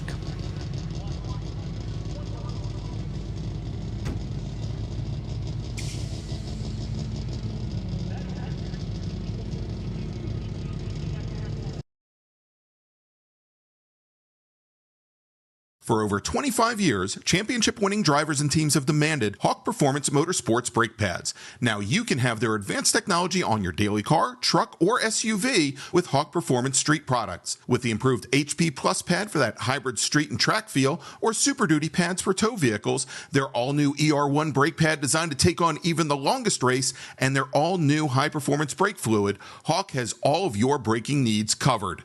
Visit hawkperformance.com and like them on Facebook or Instagram to learn more about the Hawk Performance Advantage. Hawk Performance, what's stopping you?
Welcome back to the 2024 Hoosier Racing Tire SCCA Super Tour. I'm Brian Bielanski. No, that's Brian Bielanski. I'm Brendan Kazmarek. And we are here for Group 5. The crowd favorite Big Bore. GT1, GT2, GT3, GTX, which I think we have this weekend. Yeah. American Sedan and Touring 1. We have one GTX car. It's a Ligier. No, it's not. Yeah. It's an LMP3 car. Oh, it's okay. It absolutely is a Ligier. Oh, it is a Ligier. That was, I expected that to be in FX. But I see what's happening here. It's also a Ligier, but Nice. yeah, no, this is the first. I think it's the first gen LMP3 car. Could be. A little bit less power out of that car, a little bit less aero. There it is right there. Quick. Yeah, right pace there heading to the Riverside. It's warming up its tires. Good looking car though. Before we get too deep into this session, I have to make another announcement. Please. Attention in the paddock, attention in the paddock. We are still trying to work out Scootergate. We still have a missing scooter from one of the restroom areas, is where it was last seen. We suspect somebody just picked up the wrong scooter, and we would like to get that scooter returned to wherever you picked it up. So we are going to be on the best of faith and assume that someone just made an honest mistake, and we would love it if you would return the scooter to the place with which you have found it. And that would be a very helpful thing then. So if you have a scooter that you may think is yours but might not be yours, please check it out and return it to its proper location. All right, let's unscoot, as it were. Unscoot the scooter, correct. Yes. All right, so let's get back to our racing action. As Brendan was so nice to bring us in with, we have our largest and probably second fastest race group of the weekend. Our fastest cars are going to be the winged Formula cars and the prototypes. Except for maybe this prototype, this Ligier, which I really think maybe GTX should have gone into the... Well, but see, the problem is, if you put it in because of the Ligier, there's other GTX cars that are kind of like late model stock cars, and they certainly wouldn't fit in with wings and things. So I understand it now. Anyway, moving on. 3 wide there in turn 1 as the Ligier does its best to stay out of the way, but inevitably finds itself very in the way. Yeah, that car very much off pace, and I don't know that they'll let that car stay out there lap after lap being that far off pace, but I'm sure that the stewards are keeping a close eye on that situation here as we move through our session here. So I have massive admiration for this group on this track. It's not so much that the cars don't fit the track, but it's not a terribly wide track. No. Compared to most of the places we'll go on the Hoosier Super Tour this year. Maybe 30, what do you figure, 30 to 35 feet wide most places?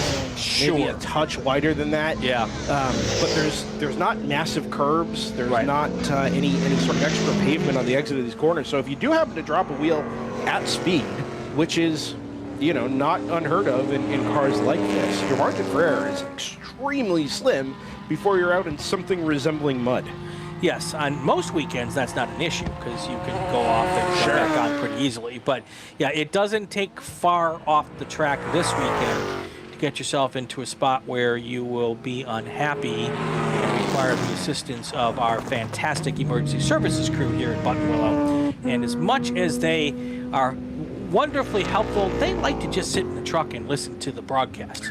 So they don't want you to go off either. And but there are very fine people there who will be there if needed. So yeah, it's tricky too because the west half of the track that we're looking at here, from Riverside around to Sunset, for point and shoot type of cars is not a very point and shoot kind of layout. Right. There's a lot of very technical bits that kind of move into one another, and for cars with big power but not a ton of grip or not a ton of downforce, you've got to get the tire temperatures up quickly to try and get maximum compliance through the S's, the run into Phil Hill, acceleration over the top of Phil Hill. It's very, very tricky. All right, so right now we've got, I don't believe we have any GT1 cars here this weekend. I think we're all GT2s and GT3s. Tristan Littlehale from San Jose in the BMW M3 is at the top of the leaderboard after the outlap, but we don't really think that's going to, well, it could stand, but the outlap usually doesn't mean much. They're usually going to go a bunch faster than that in the next couple laps. That 145 could well be representative. You take a look at the lap records for this class down in GT2 set back in January. Yeah, I was going to go much further back than that. Actually is representative of a new class record. Beating his own lap time, Tristan Littlehale, 1:45.383. Now, I think official track records are only posted during race session. Is that right, Brian? I believe you are correct with that. The qualifying record would be separate from that. But remember that we're doing this with, 65, 66 degrees of air temperature. When these cars go to race tomorrow, it'll be a touch earlier in the day. We'll have an even earlier race than that on Sunday. So there's every chance that Tristan Littlehale, in that just immaculately prepared M3, could be resetting the GT2 lap record once again. Michael Lewis, GT3 pole sitter. That car has been in something of a thrash to get itself prepared for this race weekend, that number 72, but sits on the GT3 pole for the moment. We could put that Norm Benson lap time to one side. Yeah.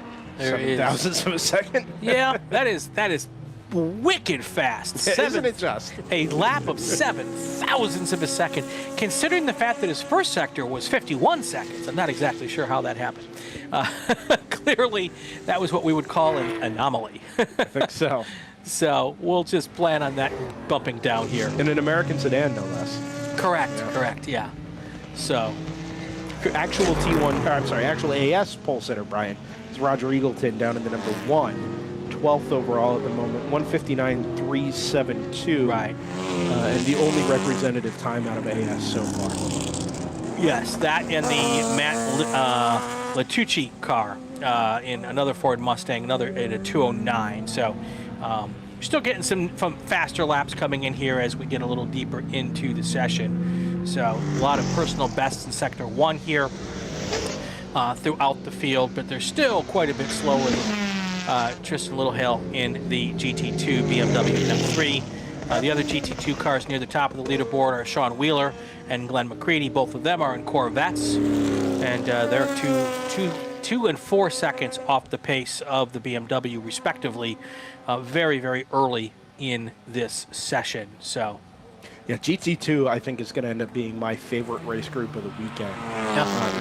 Strength in numbers there for the class. Those 2 Corvettes, having watched some onboard videos and getting myself prepared for this weekend, are quick cars. They're fairly evenly matched.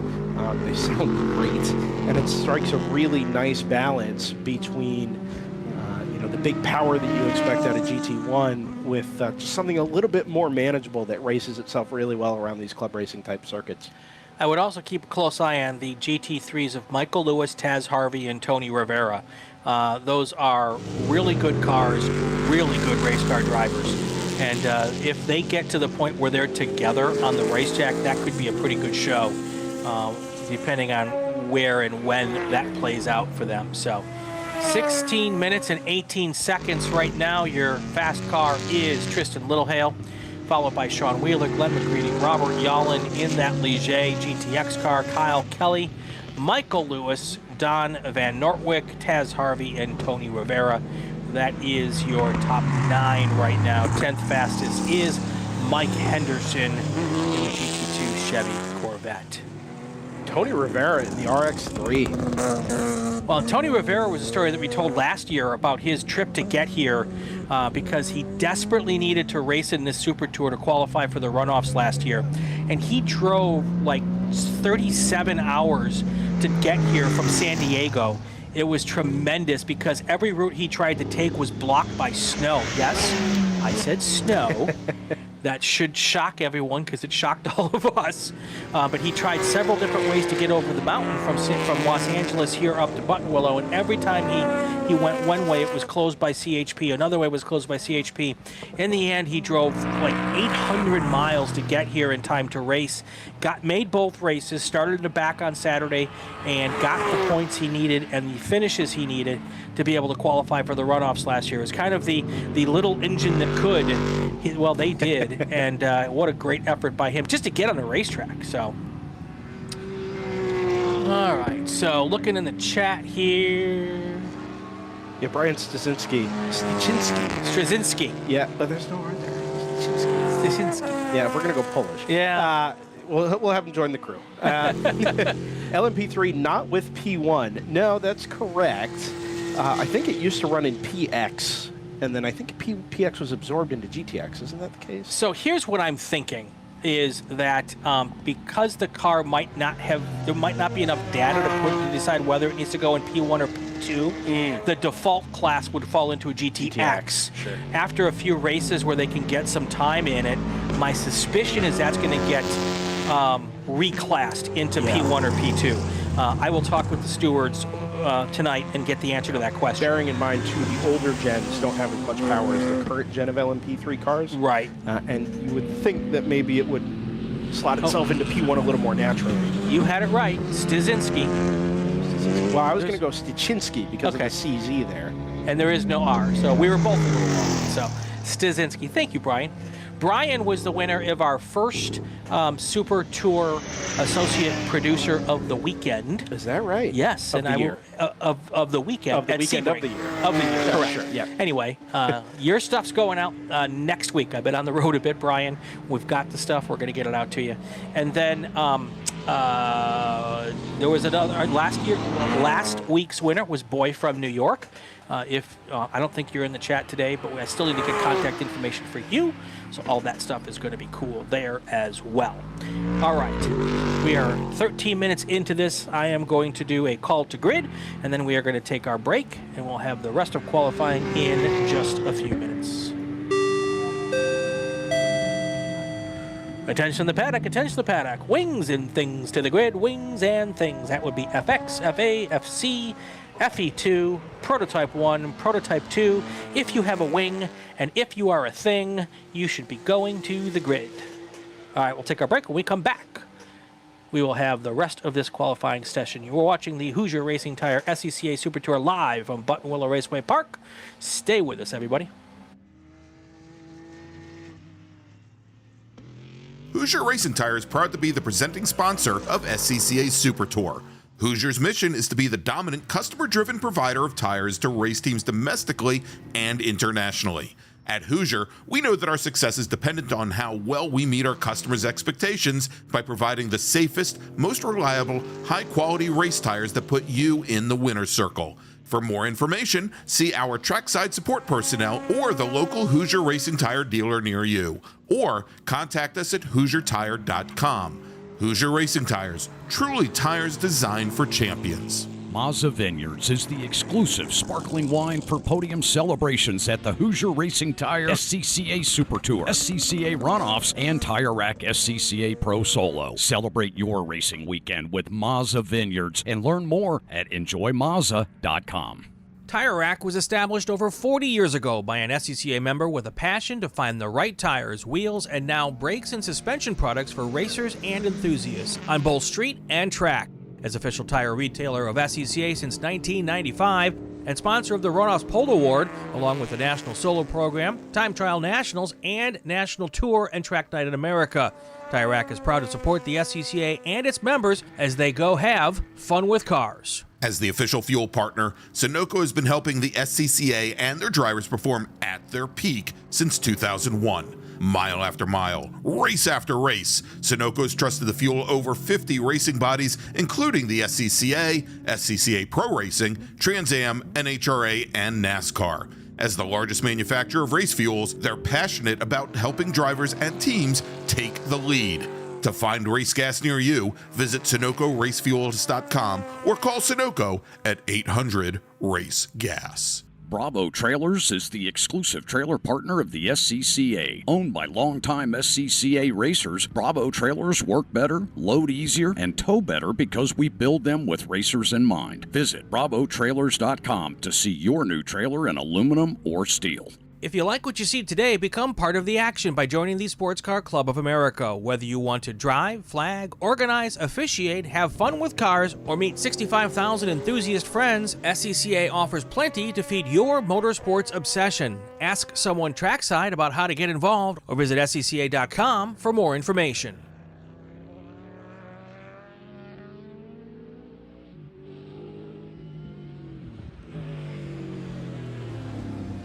And we are back here at Buttonwillow Raceway Park, GT1, 2, 3, GTX, A Sedan T1 qualifying, our third to last qualifying session of the day, all before we do it all again tomorrow morning at 8 a.m. Pacific. Look what's happened at the top of the leaderboard, Brendan. Jonathan Greco, you had some background on what was going on with that car. What was the dealio there? I don't have all the details, but the 18 of Jonathan Greco, that BMW, plain white BMW, sat on the grid for a good 6-7 minutes after the session went green. Everybody was out there putting in personal bests and class bests and getting their tires and everything up to operating temperature, and poor Jonathan Greco was sat stationary. I didn't even realize the car had headed out on track until, as you point out, Brian, right up into P2. First flying lap out. That car's actually back into the pit lane now. But Jonathan Greco, realizing that his session had been cut short, wasted no time and was able to haul that M3 right up alongside of Tristan Littlehale on the provisional qualifying standings.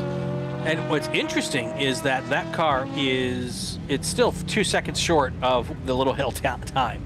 So as great as that is, and good for always want to start on the front row if you can, it's still 2 seconds slower than the GT2 car. That may be why he came in and said, wow, I got to figure something out. I got to get a little faster because if I want to win this race, being 2 seconds behind is not going to be the way to do it. So there is a slight chance that everybody will be racing for second in that GT2 class come the weekend. That Tristan Littlehale car is just so well sorted and so well prepared. As you mentioned, 2 seconds clear of Jonathan Greco. But then behind that, Sean Wheeler in the number 07, or 07, only a tenth and a half off of Jonathan's pace. Glenn McCready is there within about a second and a half of Sean and Jonathan. So the depth there in GT2 may still provide us a really, really interesting race through the last two steps on the podium. Yeah, definitely. Definitely the case here still. It's Littlehale, Greco, Wheeler. That's your top three overall and your top three in GT2. Then you've got Robert Yallen in that Ligier MP3, LMP3 315 is in fourth place overall, but first in GTX. It's actually the only GTX car. Then we've got Glenn McCready, Kyle Kelly, Michael Lewis, and Don Van Nortwick. There's your next set of cars. Those are a couple of GT2 cars. Lewis is in a GT3 car. Don Van Nortwick, your fastest car in T1. It's also your only car in T1. Then you've got Taz Harvey, Tony Rivera, Mike Henderson, Roger Eagleton, Matt Tucci, and then Robert Kelly and Patrick Lynn. So that's your running order right now for the cars that are doing their thing. Patrick Lynn just jumped up one spot, so he is now in 15th overall. Robert Kelly drops down to 16th. I am fairly certain in saying that GT3 in the SCCA is the only class in the world where you're going to have a Honda Civic TCR, a modern, electronically, dependent race car, be 0.6 of a second quicker than Tony Rivera in a Mazda RX-3. I cannot think of another place where that would even be allowed, never mind celebrated. Yep. It is wild. Yeah, it's a lot of fun. That's one of the things, really, honestly, I enjoy, is that we get so many different marks, so many different age groups of cars, all in some cases just mashed together. It's cool to see all the spec classes with the Miatas and the Spec Racer 4 and all that kind of stuff. But when you get all of these different groups of cars, we had last weekend at NOLA, we had the GTX category, had the McLarens, then we had the Lamborghini Huracan in with the Corvettes, Porsches. I mean, it was just an incredible worldwide coming together of speed and awesomeness, and it was fun to watch. I think one of the cool things with the SCCA is that as classes evolve and change, there's still a nod to the heritage of a lot of these classes. So just because we've got now an opportunity for these TCRs, these GT3, GT4 cars to come in and race in the SCCA in either a homologated form or not, you're still putting them up against the backbones of a lot of these historic, or more, not historic classes, but classes that have been around and have predated the initial definitions of these cars. Right. And it creates really cool stuff like that. Right. And I know the balance of power discussion drives people completely completely batty. And I get it, and it doesn't always work properly. But in this particular case, you've got Taz Harvey in the TCR Civic, Tony Rivera in the Mazda RX-3, and they are separated by half a second. Yeah. So that's pretty darn good when you can get them. And both, and I'll be honest with you, Taz Harvey, Tony Rivera, top-notch race car drivers. These guys know how to get it done. So it's not like you've got one car, you know, the driver in the TCR is a world beater and the second place car is not so good. These are good race car drivers. So, all right, 4:18 or so left to go here in this qualifying session. At the top of the leaderboard, you've got Tristan Littlehill. Robert Yallen now in that GTX has now popped into second place overall. So right now, if things were to stay they are and dependent on tomorrow's qualifying session, that would be a BMW M3 and a Ligier LMP3 on the front row.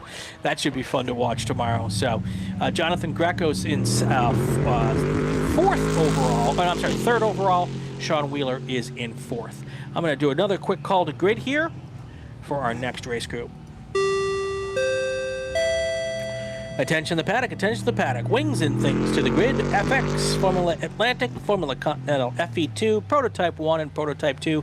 You should be heading to the grid. And I see a bunch of you there already, but I do see some spots empty and missing. So a couple of cars still need to make their way to the grid. Come on down. You're the next contestants on qualifying for a Super Tour. We're not done yet at the top, Brian. We are Robert not. Bielanski in that Ligier LMP3 just reset a personal best time, 1:45.738. So still about 3/4 of a second off of that number 08 from Tristan Littlehill. Of course, this isn't a class battle position, but does represent the provisional pole time. Yeah. That LMP3 car may be taking a little while to get its tires up to temperature, to get the driver comfortable in the seat, especially around some of these really high-speed corners. Yeah. With all of the downforce on that Le Mans prototype. And then producer Ryan tells us he's just backed out of it there. I just wonder if maybe he realized that's all she had. Well, and it's interesting because he put down purple sectors in 2 and 3 and in the speed trap. His only time that didn't go purple was sector 1. So maybe that's all that car is going to have for this session, which is fine. Front row, got a whole lot much of an advantage being on the inside of the front row versus the outside of the front row. So. Quick times as well for the Porsche GT3 Cup of Kyle Kelly, who is still out there setting fairly representative lap times in the number 98. That is a GT2 car, so these positions do matter a little bit more for that white, looks like a 991 Cup. Trying to get himself past Glenn McCready or Sean Wheeler for what would be third or fourth there in GT2. Only looks like about a third of a second behind Glenn McCready in the number 4. So if Kyle can find 2 or 3 more tenths here. Flashes through start finish again. All right, there we go. Tristan Littlehill still putting down fast times here. He put down his fast time on lap number 2. And guess how many laps he did? 2. Yep. So I think when he broke his own record on lap 2, he's like, I'm done for now. And I wonder how much faster he'll do tomorrow when he goes out, 3 hours earlier for qualifying. Here's a question. Yes. Do you go out tomorrow?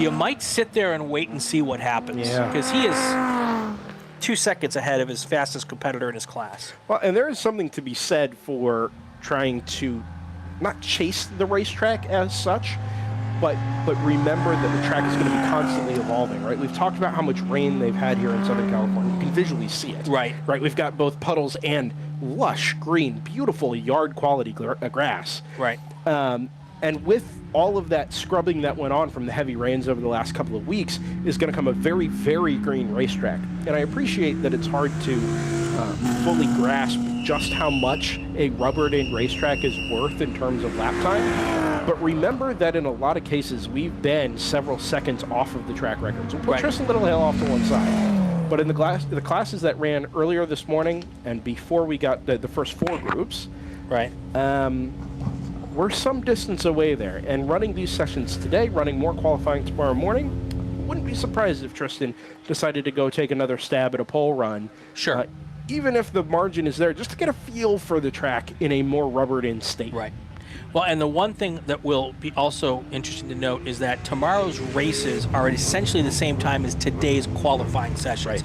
So the temperatures of the track should be fairly comparable tomorrow afternoon to what they're getting right now. So you might mess up your car trying to run fast in the morning if you maybe make an adjustment for those colder temperatures. So you might just say, you know what I got is good enough, and then we'll see what happens there. Let's run through our finishing order for this qualifying session real quick before we head to break. Your fast car is the GT2 car of Tristan Littlehill. That's the BMW M3 of San Jose, California. He's got a fast time of 1:45.063. At the moment, your provisional outside front row would be Robert Yalden in that Ligier LMP 315. He is out of Woodland Hills, California. Now let's look at positions 3 through 10. Jonathan Greco, Sean Wheeler, and Glenn McCready and Kyle Kelly. Those are all GT2 cars. Then your GT3 car in 7th place. Your fast car is Michael Lewis. Your fast car in T1 is in 8th place, Don Van Nortwick. Then a couple of more GT3 cars of Taz Harvey and Tony Rivera. 11 through 15, you've got Mike Henderson, Roger Eagleton, Matt Lutucci. You've got Patrick Lynn and Robert Kelly. And then 16th and 17th, Norm Benson and Scott Graham. That's how they're going to stack up after this session. We'll see if it changes tomorrow morning. Right now, we're going to take a break. And when we come back, we've got our wings and things. That's up next. Stay with us, everybody.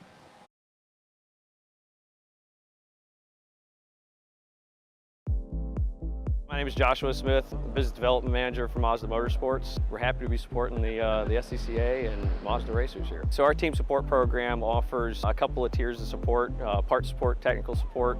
All of this is done through our MazdaMotorsports.com parts store website.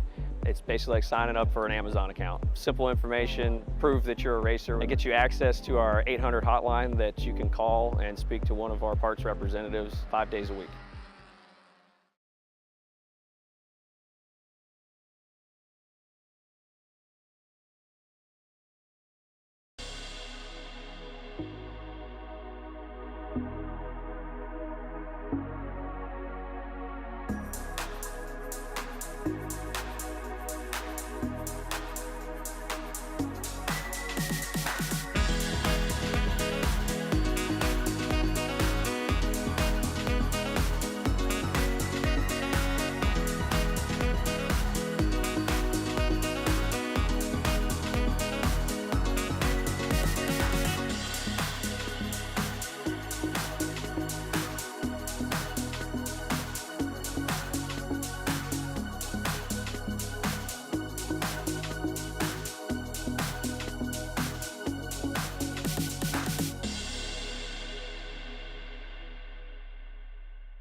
Welcome back to our second to last qualifying session of today. Formula Atlantic, Formula Continental, FE2, Prototype 1, Prototype 2, and FX. That's what we've got out there right now. These are our fastest cars here at Buttonwillow Raceway Park this weekend. These winged Formula cars and prototypes are almost always our fastest class out here. And this is the highest technology we have. Well, I bet you some of those GT cars got some pretty good tech too, especially the McLarens and the Lamborghini Huracan that we had here, that we had last weekend in Super Tour. Those cars are not here this weekend. But yeah, good stuff here. We're looking forward to that. And Timothy Day is here this weekend. He is with a store, WF1. He always runs up front. He's out of Scottsdale, Arizona. And actually, I think I picked him last year to win the national championship, and I had part of the Racer magazine, or the Sports Car magazine curse. But anyway, P1 and P2 were the two classes that I had to predict the national champions in. And I should go back and look to see how bad I did with that. Hard to pick. Jim Davenport's always fast in the P1 car here from Alamo, California. That's an Elan DP02, former Daytona prototype car, turned P1 car here. So with a Mazda motor power plant in it. Chip Romer and Jim Davenport, often the two guys who are trading leads and fast laps in this group. They are very, very fast. A name I'm not familiar with, Rod Rice. He is here with a P1 Elan DP02. He is out of Dallas, Texas, so we'll see how he does. Not familiar with him. This is, I believe, the first time I've seen him at a Super Tour last year or this year. So that is a driver we'll have to keep a close eye on, Brendan. Yeah, those Elan DP02s, just to clarify, they're not Daytona prototypes. They are the old IMSA Lights. Oh, that's right. Category. That's cars. right. So it was a spec car that predated the LMP3s. Right, okay. That had the Mazda, I think it was just an MZR. No, it might have been the Renaissance. Now that I think about it. But anyway, that car was welcomed into P1 when the prototype classes got reshuffled some years ago. And then all kinds of bespoke aero came out for those cars that completely changed the way they look and to some degree changed the way they perform. They bear virtually no obvious resemblance to the original Elan DP02s, and boy, are they quick. Yeah. We were talking, or I was talking the last group about how those cars, the high-powered cars, the GT1s and GT2s require so much commitment at a narrow and technical track like Buttonwillow. You could double that for these prototype cars. There's so much grip and so much downforce, even at a medium speed, that try and wring pace out of those cars at a place like this is really requires confidence in the car, confidence and knowledge in the track. As you see one of the DP02s, it's number 33 from Rod Rice, put himself right into second place there. Yeah. And these early laps aren't terribly indicative. We rarely get the fast lap off of this out lap. Well, you say that for everybody except Jim Davenport, maybe. Yeah. Immediately into the 135s. Into the 135s, and that is still a second off-the-track record here, but we'll see what happens here. Roman Maroney says he and his kid had a great time last weekend out at NOLA. Thank you, we all did too. And also, big props to Roman for his paying homage to Johnny Dangerously. Appreciate your screen name there, and love that. So right now, after one lap, it's Davenport, Rice, Romer, and Day. P1, P1, P1, and P2. And then a name we talked about earlier in Spec Racer Ford, Caleb Schrader, right to the top in FE2. He is also a fantastic FE2 driver. Pretty certain he was third at the runoffs in FE2 this year. I'll go look that up. But let me pull that up while I'm looking, and we wait for those second race laps to get going here. Yeah, keep eyes on Chip Romer over the next couple of laps, Brian. You mentioned that you don't always get representative times right away. Davenport went right for it into the 135s. Romer's kind of hung back there into the 139s, and you would assume that number 62 is going to be able to put in a quicker time, and indeed he does. The Elan DP02 Mazda, 135.346. So the two that did battle for last year's P1 championship, Romer and Davenport, for at least a couple of laps. Romer now bests Jim Davenport in the number 23 by right around a third of a second. There you go. So Caleb Schrader last year, third at the runoffs. He won both the Super Tour races at Buttonwillow. He won the first Super Tour race at Thunder Hill. He won the first Super Tour race at Portland, and he won both the races at the Sprints last year. So he had a pretty darn good year, and still only finished second in the Super Tour. So there was one car, and I believe it was Russ Turner, who was the Super Tour national champion. You'll have that. You'll have that. That's a guy who knows how to lay it down in an FE2 car. Dropping a national title or a Super Tour title to Russ Turner there's no shame in that. No one. There's absolutely no shame in that. But so anyway, so he had a good Super Tour last year. Clearly would like to do at least that well this year, and we'll see how that works out for him here. Chip Romer right to the top of the leaderboard. Davenport, Rice, Day. That's your top four right now. Manfoy is in fourth. Caleb Schrader is your first place car in F2. Tom Hope, Blake Pigeon, first, second, and third. Formerly Continental fast car, Troy Shooter. He's one of our regulars out here. He knows how to drive that car fast. So keep an eye out for him. We also have Jerry Dutch Schultz is here. making an appearance this year. We love that name, Dutch Schultz.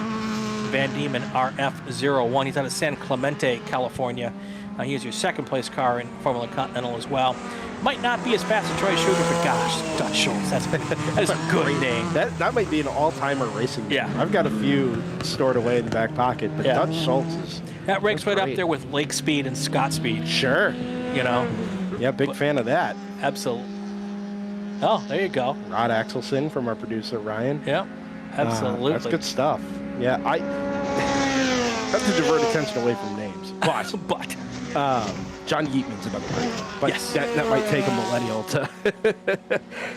So these FE2 cars, yes. I don't know if they get enough love in the club as a whole.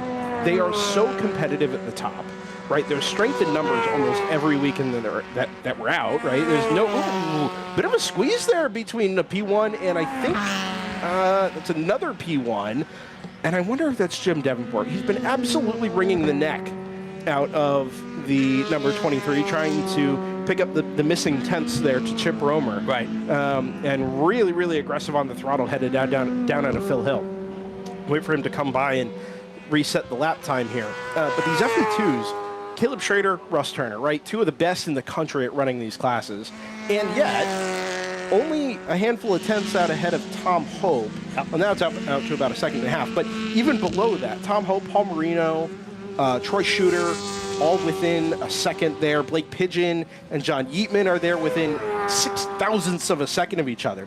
There are always people to race against in a class like FE2. Well, FE2 is like our spec class. I mean, it is a spec class. Yeah, for sure. And that is the joy. That's why drivers want to drive these cars. You know, you're measuring yourself against some of the best in the country in essentially equal equipment. Yeah. You know, the only really thing that could be different is tire wear. And if you're all on fairly similar tire strategies, then, you know, that is the best way to find out. And from those I've talked to, Kelton Jaga, who's always in the chat, they're just a ton cool to drive. They love driving these cars. And if you look on the FE2 Facebook page, you will note that they are tough as nails. There is so much tube in those cars. We had a big schmozzle on the first lap at the runoffs this year. Took out a bunch of cars, and I got to see them with their bodywork off. And I mean, there is enough tube. That's just there. dust. Wow. He had to go way offline. You can see how much dirty that track is. He may have even gone a little off track on the left there to give himself a little extra room to get past that slower car. But yeah, these cars are just built like tanks. So, very cool. Think, too, about the entry level to downforce open wheel racing, right? Yep. On the global stage, it's Formula 4. That has become the de facto, you want to go race a Wings and Things car? Which runs with us in FX. Absolutely, right? But they are more expensive. Yes. They're heavier. Yes. To some degree, they're slower. Yes. And they are a spec class, but not globally spec. Right, so each country has its own preferred specification. So in the United States, you tend to go out and you buy a Ligier, right, and you pair it with the engine, a 1.6-liter engine that sticks in the back of this thing. This is a spec tube frame chassis, so significantly cheaper to purchase and fix than your monocoque, right? Usually you've got to replace a tub if you do that much damage to it. The engine is the 2-liter Mazda engine that is ubiquitous in both club and entry-level amateur racing, right? It is just such a great solution that has withstood the test of time with those FE2 cars, up from obviously the original Formula Enterprises class, which was the initial concept. And yet, even all these years later, much like the SRFs, much like the SMs, and now the SMXs, it just presents such a great opportunity to get your feet wet in racing and kind of go learn how to wring the neck out of a downforce open wheel car. Right. And not as finicky as the F4 car either. Yeah. You know, once these things are set, they're fairly set. Not a lot of having to play around with them. When you get the thing going the way you want it going, how you like it, you know, as long as you don't hit anything, it's a good bet. You've got a good ride there for quite some time. So, looking at the top of the leaderboard here now, it's Chip Romer with the fast lap, 134.964.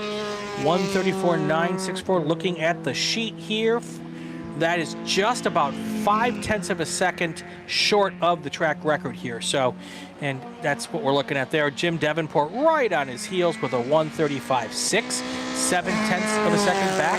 Then you've got Matt Romer, that's Chip's son. He is in third place overall with a 1:36.822. At some point in time, son's going to start besting dad.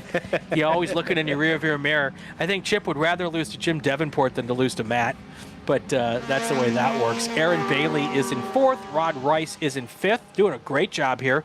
Again, one of those names I didn't recognize coming into the weekend, coming here from Dallas, Texas. That's awesome to see him come out here. Tim Day Jr. is your fastest car in P2.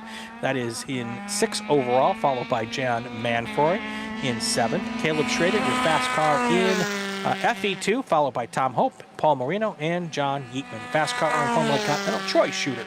And we have one Formula Atlantic car, Gary Labate, and he is in 19th overall with a lap of 1:46.4. Timothy Day in the lone P2 entry heads back out on track. Currently quicker than the 08 P1 entry of John Manfroy. Interesting to note, I think that car's just headed back out on track to give this another crack at maybe a couple of more spots on the overall grid.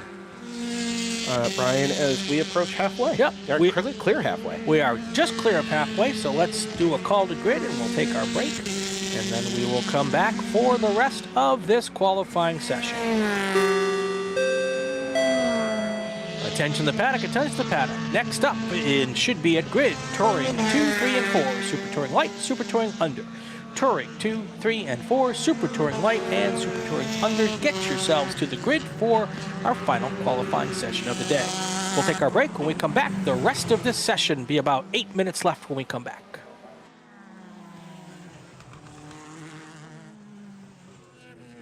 For over 25 years, championship-winning drivers and teams have demanded Hawk Performance Motorsports brake pads. Now you can have their advanced technology on your daily car, truck, or SUV with Hawk Performance Street products. With the improved HP Plus pad for the hybrid street and track feel, or Super Duty pads for tow vehicles, their all-new ER brake pad designed to take on even the longest race, and their all-new high-performance brake fluid. Hawk has all your braking needs covered. Visit hawkperformance.com and like them on Facebook or Instagram to learn more about the Hawk Performance Advantage. Hawk Performance, what's stopping you?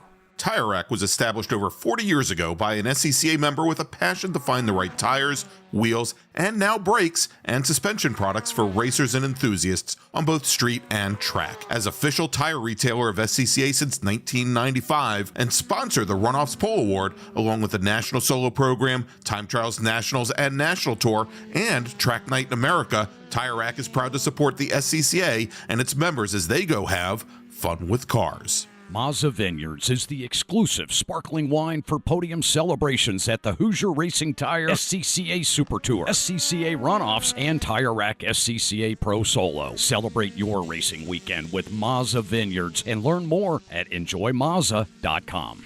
Get more bang for your buck at summitracing.com. Choose from millions of in-stock parts from over 1,500 name brands. Parts for racing, street performance, trucks, plus tools, accessories, and more. Shop anytime, anywhere with the Summit Racing app. Hoosier Racing Tire is proud to be the presenting sponsor of SCCA Super Tour.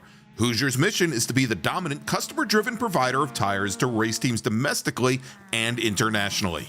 At Hoosier, we know that our success is dependent on how well we meet our customers' expectations by providing the safest, most reliable, high-quality race tires that put you in the winner's circle. For more information, see our Trackside support personnel or the local Hoosier Racing Tire dealer near you, or contact us at HoosierTire.com. Hoosier Racing Tires, truly tires designed for champions.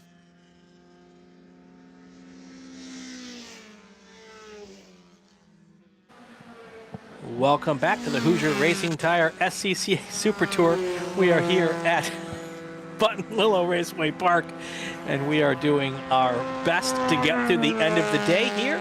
Racing on track number 25 clockwise. We have 50 potential configurations here. This is 25 clockwise that we're doing. Just got word that Caleb Schrader is going to sit on that time for the day. He is in tech, which means he is done for the day. Probably going over the scales to make sure he's underweight, which a small young guy like him does not have my problem. I'm pretty sure he'll be underweight. Caleb Schrader has got a time right now of 1:52.316, and that is clear of his next fastest competitor by a grand total of about a tenth of a second. So, but he's going to sit on that for now. And if it gets better, he has one more qualifying session tomorrow, and those 2 times will be combined to find out how our starting order is going to be for tomorrow afternoon's races. Up at the top of the leaderboard, Chip Romer, Jim Davenport, Matthew Romer, Aaron Bailey, and Rod Rice. That's your first 5 cars in P1, also your first 5 overall. And then you've got a P2 car of Timothy Day. And then you've got John Manfroy is in 7th place. Now we've got our FE2 cars of Caleb Schrader. Chris Van just popped up to the top 10 in a P1 car. Haven't said that name yet today. Just pulled off his last best lap here on lap number 8. So that's a good lap for him. That pops him into the top 10. Snuggled in between 3 FE2 cars. Snuggled. Yeah, it's worth noting, we just got confirmation these races are going to run split starts for the remainder of the weekend. So tomorrow afternoon, again, on Sunday afternoon, it'll split P1, P2, and Formula, as I pull up the list here, Formula Atlantic. Right. And then the second group will be FX, FC, and the FE2s. So that pesky little P1 there, the number 49, and amongst the FE2s will be separated when we drop the green tomorrow afternoon at right around 3:10. Very good. Jim Davenport's also called it a day. He's got what he's got. He's in tech, going across the scales as well. Big thanks to Alex Bielanski, who's feeding us all that information from down there on pit lane, keeping us informed this weekend. Nice little addition to the Super Tour team for this year. And we're trying to get some more resources at each of our races so we can bring you the best info that we have as we can get it. Yeah, in many cases, less delayed than our trackside cameras. There you go. And they certainly stopped last big off. Hopefully he can pull that together there before. Oh, what a fantastic save. That's one situation where you go that far off, you can get a quick snap and go right towards that infield, that wall, right along pit lane. I've seen it happen more times than I care to count. That is a moment, folks. That guy might need to get more than just mud off that car. Number 49 of Chris Vian. Woo. That's the P1 that we were talking about, setting in late lap times. We talked about commitment earlier. Yeah. That corner tightens up so much at the apex. If you take even just a mile an hour or two too much speed into that final corner, very, very easy for the car to track out a tiny bit further than you expect. And next thing you know, you're not just off into the dirt dropping wheels, you're out dropping water, or picking up water. There's a big lake not far off the dirt, the backside of that curb at the final corner there, and may have just caught a little bit of that. Yeah, that's what full send looks like. It does. Yeah, definitely. You have to drive these cars that way. Yeah, absolutely. To extract speed out of them, you've got to drive them quickly to generate the downforce. Right. Which means you've got to know how much grip the car is going to have. Right. You've got to know where it's going to have the grip, where you're reliant on mechanical grip, where you're reliant on aero. And to have all that grip, you've got to make sure the tires are switched on. But to make sure the tires are switched on, you got to drive the cars hard. It's such a catch-22 with these cars that if you're not in the right operating window, they become a little bit unpredictable, and that's just that can be just enough to send you off track. Yeah, you've got to know when to hold them and know when to fold them. That's right. Greg Labate has folded. Yep. P1 driver Kenny Rogers. That's right. Yeah. Greg Labate has called it a day. He's done it. That 87 cars also says enough is enough. Troy Shooter, he is going to sit on that pole, provisional pole time for Formula Continental. His fast lap is a 1:44.9, 495. So those cars also deciding it is done for today. They'll have one more shot tomorrow morning. Best times from today, best times from tomorrow will determine our starting order. So all of the times right now are provisional. The 22 car is also now in the pits, calling it a day. What number is 22? That's John Yeatman in the FE2 car, currently sitting in 4th place in FE2. So that is a lot of cars deciding at the end with 3 minutes and 30 seconds that they've got everything they can. There comes a point in time when you've already gotten past the fastness of your tires for that session. Most of these cars, fast laps are 2, 3, 4 laps in, and once you get to lap 7, 8, and 9, you just really kind of not doing much anymore. So not worth wasting the tire or wasting the potential of making a mistake and having to spend a whole night thrashing to put your car back together. Shouts to Dutch Schultz down there, second in FC, 15th overall at the moment. Now just finds himself half a second off the back of Troy Shooter. Now, I don't know that you're going to go out and try and set a quick time in the dying minutes of this session, but something to watch for tomorrow morning. That is a definitely closable gap when we drop the green flag on Q2 tomorrow morning. Attention the paddock, attention the paddock. Group 7 cars to the grid, Group 7 cars to the grid for your qualifying session. Super Touring Light, Super Touring Under, Touring 2, Touring 3, and Touring 4. All of those cars should head to the grid. 2 minutes and 30 seconds to go. A lot of the fast cars already on and off the track. One of the fast cars who doesn't appear to need to go any faster is still putting down time after lap after lap. That's Chip Romer. He's now on his 12th, actually his 13th lap out there, and just deciding he just wants to put the time on to see what the car is doing. I believe this is his first Super Tour of the year. He has not been with us at our previous two events. So, you know, he's knocking the dust off both probably himself and the car at this point in time. And that is his efforts here and all of that. Yeah, I was going to make a mention. I didn't think that we had seen Chip Romer earlier this year, but your point ended up being exactly where I was headed, which is you've got all this track time this week, and it's a great opportunity to, as you say, shake the rust off. Maybe you want to see how the car handles, you know, late into a run. You could basically do a race simulation here. 25 minutes is exactly the distance or the time length we're going to run to tomorrow afternoon. Right. And it's 2/3 of the distance we're going to run on Sunday afternoon. Sure.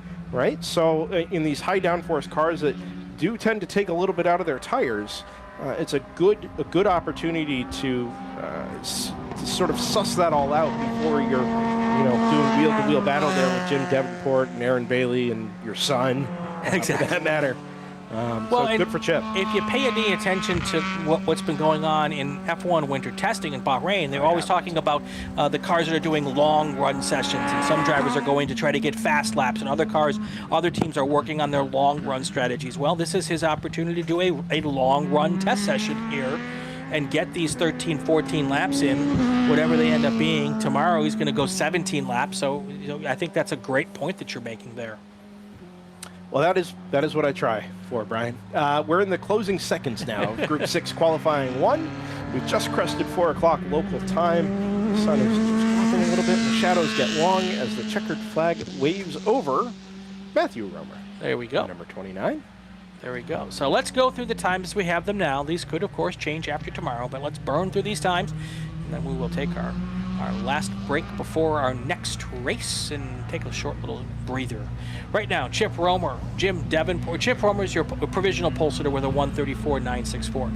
Followed by Jim Davenport, Aaron Bailey, Matthew Romer, and Rod Rice. Those top 5 cars, all P1 cars. And you've got the P2 car of Timothy Day, followed by John Manfrey in a P1 car. Then in 8th place is your FE2 pole sitter provisionally, Caleb Schrader, followed by the P1 car of Chris Vian. Then you've got the rest of, well, most of the rest of the FE2 field. Tom Hope, Paul Marino, John Yeatman, and Blake Pigeon. Troy Shooter is your Formula Continental pole sitter, followed by Jerry Dutch Schultz, your 2nd place car in Formula Continental. Then you got Tom Burt in an FE2 car in 16th place. Then another Formula Continental car of Gabriel Cahan, and then Greg Labate in the lone Formula Atlanta car. And finally, Gary Peterson will round out the field. And that is the provisional starting lineup for tomorrow's races. And again, we will combine today's times with tomorrow morning's times to get the actual starting lineup for tomorrow. Let's take another break. When we come back, our final qualifying session of the day. Stay with us, everybody.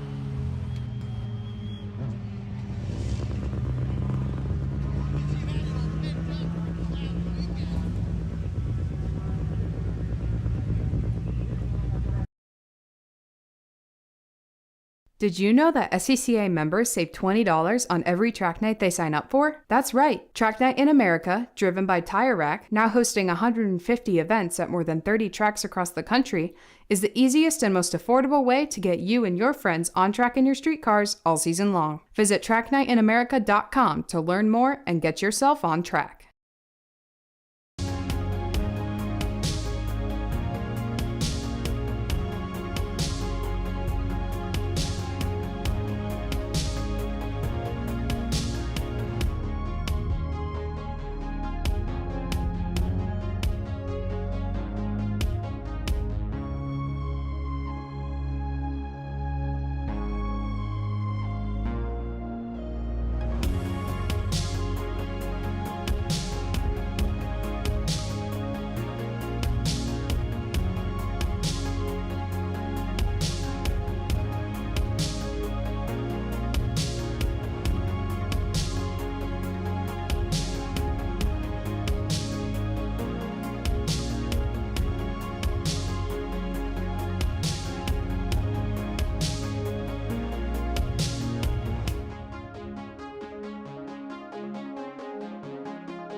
back at it, Buttonwillow Raceway Park.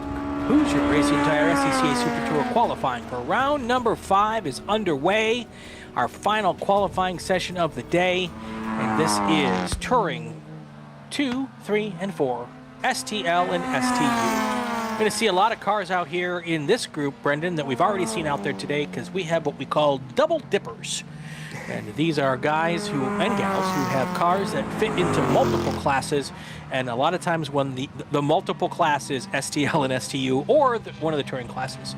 A lot of the Miatas in either Spec Miata or Spec MX-5 form also fit into these classes. Maybe not perfectly, but it's a chance for them to get more track time. So. And what we found out last weekend, sorry to interrupt, we found out last weekend is a lot of the Spec MX-5 drivers used this class as a little bit of a testing ground, and then when it came to Sunday, they didn't actually necessarily come out to race in that class because they wanted to keep the car together for one more race. Yeah. So, but it is a chance early in the weekend to get as much track time as possible and work things out. Yeah, it's. I'm not sure who gets better value out of this, right? You're either getting the extra track time as a driver, or we're getting bigger fields as commentators and fans. That's kind of a win-win for all involved here. Shouts also to the STU field. It's the biggest STU field I've seen in a long time. Yeah, big STU field. Great field. It's also great for these guys as sponsors to get another bit of track time out there. Maybe we talk about them a little bit, and that's always good for them. So, this is also the sort of the modern car builders class, right? Yes. Especially the super touring classes. This is your opportunity to do a little bit extra, right? You're not racing your spec MX-5 or your spec Miata or an S2, in the case of Ryan Hazelton here. Tuner classes. Yes, that's a great way to put it, Brian. It's a tuner class. Yep. In the way that, a lot of top-level racing kind of isn't anymore. Right. You think to IMSA and Pilot Challenge and what it used to be. Those were two builders and tuners classes, right? GS and ST. Now they're just international homologated race cars with GT4 and TCR. But the super touring classes, to some degree the touring classes as well, really represent, like you say, the ability to be that kind of classical race car tuner. Right. And you love to see it. And that's in the STL, STU classes. Now, our touring classes are kind of a throwback to the old showroom stock days. Okay. On those touring classes, there's not much you can do with those. In many cases, you're just essentially throwing the safety stuff in and... Sorry, Brian. There's a car off on the outside of Riverside. Tons of dust being thrown up on the outside of that really, really quick, long right-hander. And I can just see the roof of a car off to the right side of where this shot is. If you look out the window here, just to our right, looks like it's trying to make its way back up the hill and over the crest. Now it's to the left of where this camera is. So just in the wrong spot for us. Yeah, if we stay on that camera and it gets going again, we'll see it. If we have a replay from Riverside, we might be able to catch it. But I don't think, no, that's okay. Yeah, the least reliable camera, as it turns out. But I think that car is going to end up kind of beached out there. Could be the case. Could be the case. What's the appropriate beach reference for Riverside, Brian? Yeah, just beached. Okay. Although Riverside's not near the beach. Ah, well. But there you go. But yeah, it's off in the desert. Long Beach. I don't know. Is that even remotely appropriate? It'd be deserted. How's that? Deserted? Okay. That's fair. Yeah. Doomed. Doomed. It's doomed. It's doomed. I like that. There we go. Okay. All right. There we go. Top of the STU field and thus the overall field, still Ryan Hazelton. Yep. With 1.2 seconds over Mark Hoover. Oh, another car off there. Yeah, that's in the A section. So that is a portion of the racetrack that we're not supposed to be using this weekend, but they went out and did all of that. Is that car crabbing as it got itself kind of rotated appropriately there? I didn't get a chance to look that closely at it. It's moving again, but slowly. It looks like a black MX-5. Could be a broken suspension part, possibly. It might be. It'd be a very interesting place to have something like that happen. So let's drop it on the backside of a curb or something. Well, I mean, that section's got a little bit of camber in the track, that right-hander there. So it does put a little bit of stress on the front left. So that I wouldn't imagine it'd be enough stress to brake. So here is that car. It's just slow at the moment.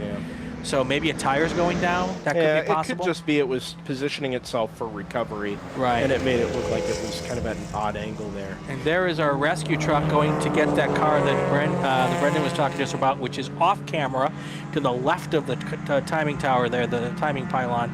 And it's out of our camera view, but they're going to either just stand there and protect that car for a little bit. Hard to, oh, we can actually see them way off in the distance there. Look at Ryan with the big camera push there. And but yeah, you can see that car, and that might be in a muddy section. Absolutely. I say that because you can see the track truck has not left the track there, and I feel bad for the worker who's going to trudge out through all of that to get there. We're going to have to get that person a new set of boots. You can feel my pain. Yes. It's fine. Yes. All right, let's take a look at some early laps here. Ryan Hazelton just went purple again with a 155.561. He is in an S2000 Honda, an STU. Mark Hoover, another fast car that's typically out here, and we see Mark a lot. He is at 157.169. Roger Eagleton's in a T2 car. That car is pretty fast today with a 159.224. So 2 STU cars followed by a T2 car, then a couple of more STU cars. Sean Lovett and Tazio Otis. That's a BMW E-Series E46 and a Honda Civic SI. That's your top 5 right now. Zoomed in. The mega zoom. Yeah, we don't have the megapixels for that, but so now we could go. I will tell you that this is causing for this is going to slow cars down, because this is the fastest, one of the fastest corners on, well, I think it is actually the fastest corner on the racetrack. Absolutely. And if you come off that corner too fast, you'll literally track out right to where that track truck is. So they don't even have a choice but to slow down. Sometimes they can drive fast through one of these sections and kind of ignore the fact that they're supposed to slow down. There is no way to do that in this particular spot, because you can actually see them driving a different line to get around that car, so that tow truck. Yes, but you're bearing the lead a little bit here. But yes, so remember how many times last weekend we ended up in full course yellow situations because drivers were not appropriately respecting yellow flags and track and recovery vehicles. This is the opposite of what is happening here. This is the absolute perfect way to respond to this type of situation. These cars, you can even see it out the window here. You can see it at our dogleg camera. They're way out of the throttle approaching Riverside. Down 2 gears, 3 gears. They keep it tight to the inside. They don't track out. They give the truck plenty of room. Right. And you'd be even more hesitant to do that in a qualifying session, right? Because every lap is going to be a waste at that point. You're never going to set a quick time. And yet, drivers are treating local yellow flags as they are meant to be treated. Correct. So they deserve massive props and respect for taking care of that. Also massive props and respect for the Buttonwillow safety crew, the Cow Club crew here for getting this done. That is a really tricky place to go put your boots on the ground and trust that the drivers behind you are doing what they're supposed to do. Right. Everybody is playing by the right rules here, and props to them for that. Yeah. The only slight difference between this weekend and last weekend is that this weekend that tow truck is actually on the racetrack, where the other safety vehicles in most cases were just off the racetrack. Which kind of is like, oh, they're not on the racetrack, I can still hang it out there. They shouldn't do it. That's not to justify it. But you know, when I pull on a helmet, my brain doesn't work like it's supposed to work. Yeah. So, but yeah, definitely good on everyone today for making sure they give as much effort as they can to keep those folks out there as safe as possible. So, and we'll see if we can get that car into the in and out of the way. And while we're not really in a full course yellow, because we're really not going to get any over fast times during this session, or at this moment of the session, because they all have to slow down for Riverside, let's get our break out of the way a little early, and then we will have the last 10 minutes or so of this qualifying session, and we will get that to you. Hopefully we'll get the car out of the way so that they can all go and try to put down some fast laps. You are watching the Hoosier Racing Tire SCCA Super Tour. We are live from, where are we? Buttonwillow Raceway Park. We'll be right back.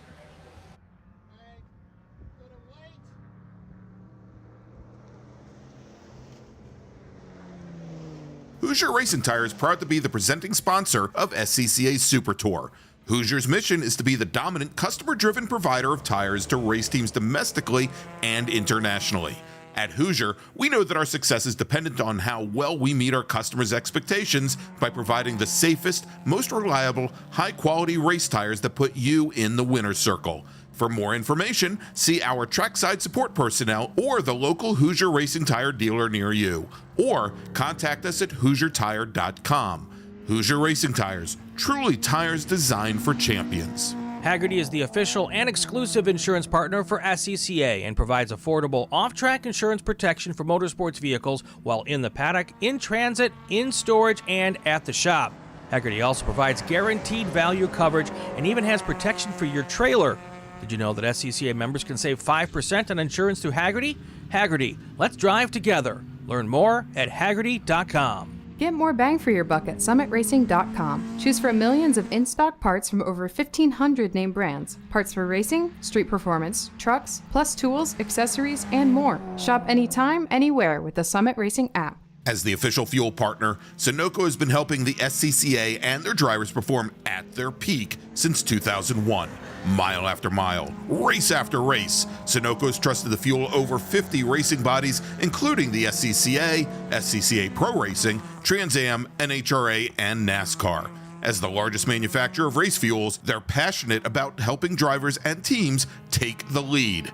To find race gas near you, visit SunocoRacefuels.com or call Sunoco at 800-RACE-GAS. For over 25 years, championship-winning drivers and teams have demanded Hawk Performance Motorsports brake pads. Now you can have their advanced technology on your daily car, truck, or SUV with Hawk Performance Street products.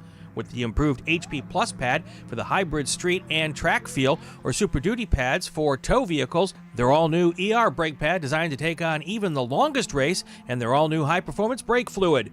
Hawk has all your braking needs covered. Visit HawkPerformance.com and like them on Facebook or Instagram to learn more about the Hawk Performance Advantage. Hawk Performance, what's stopping you?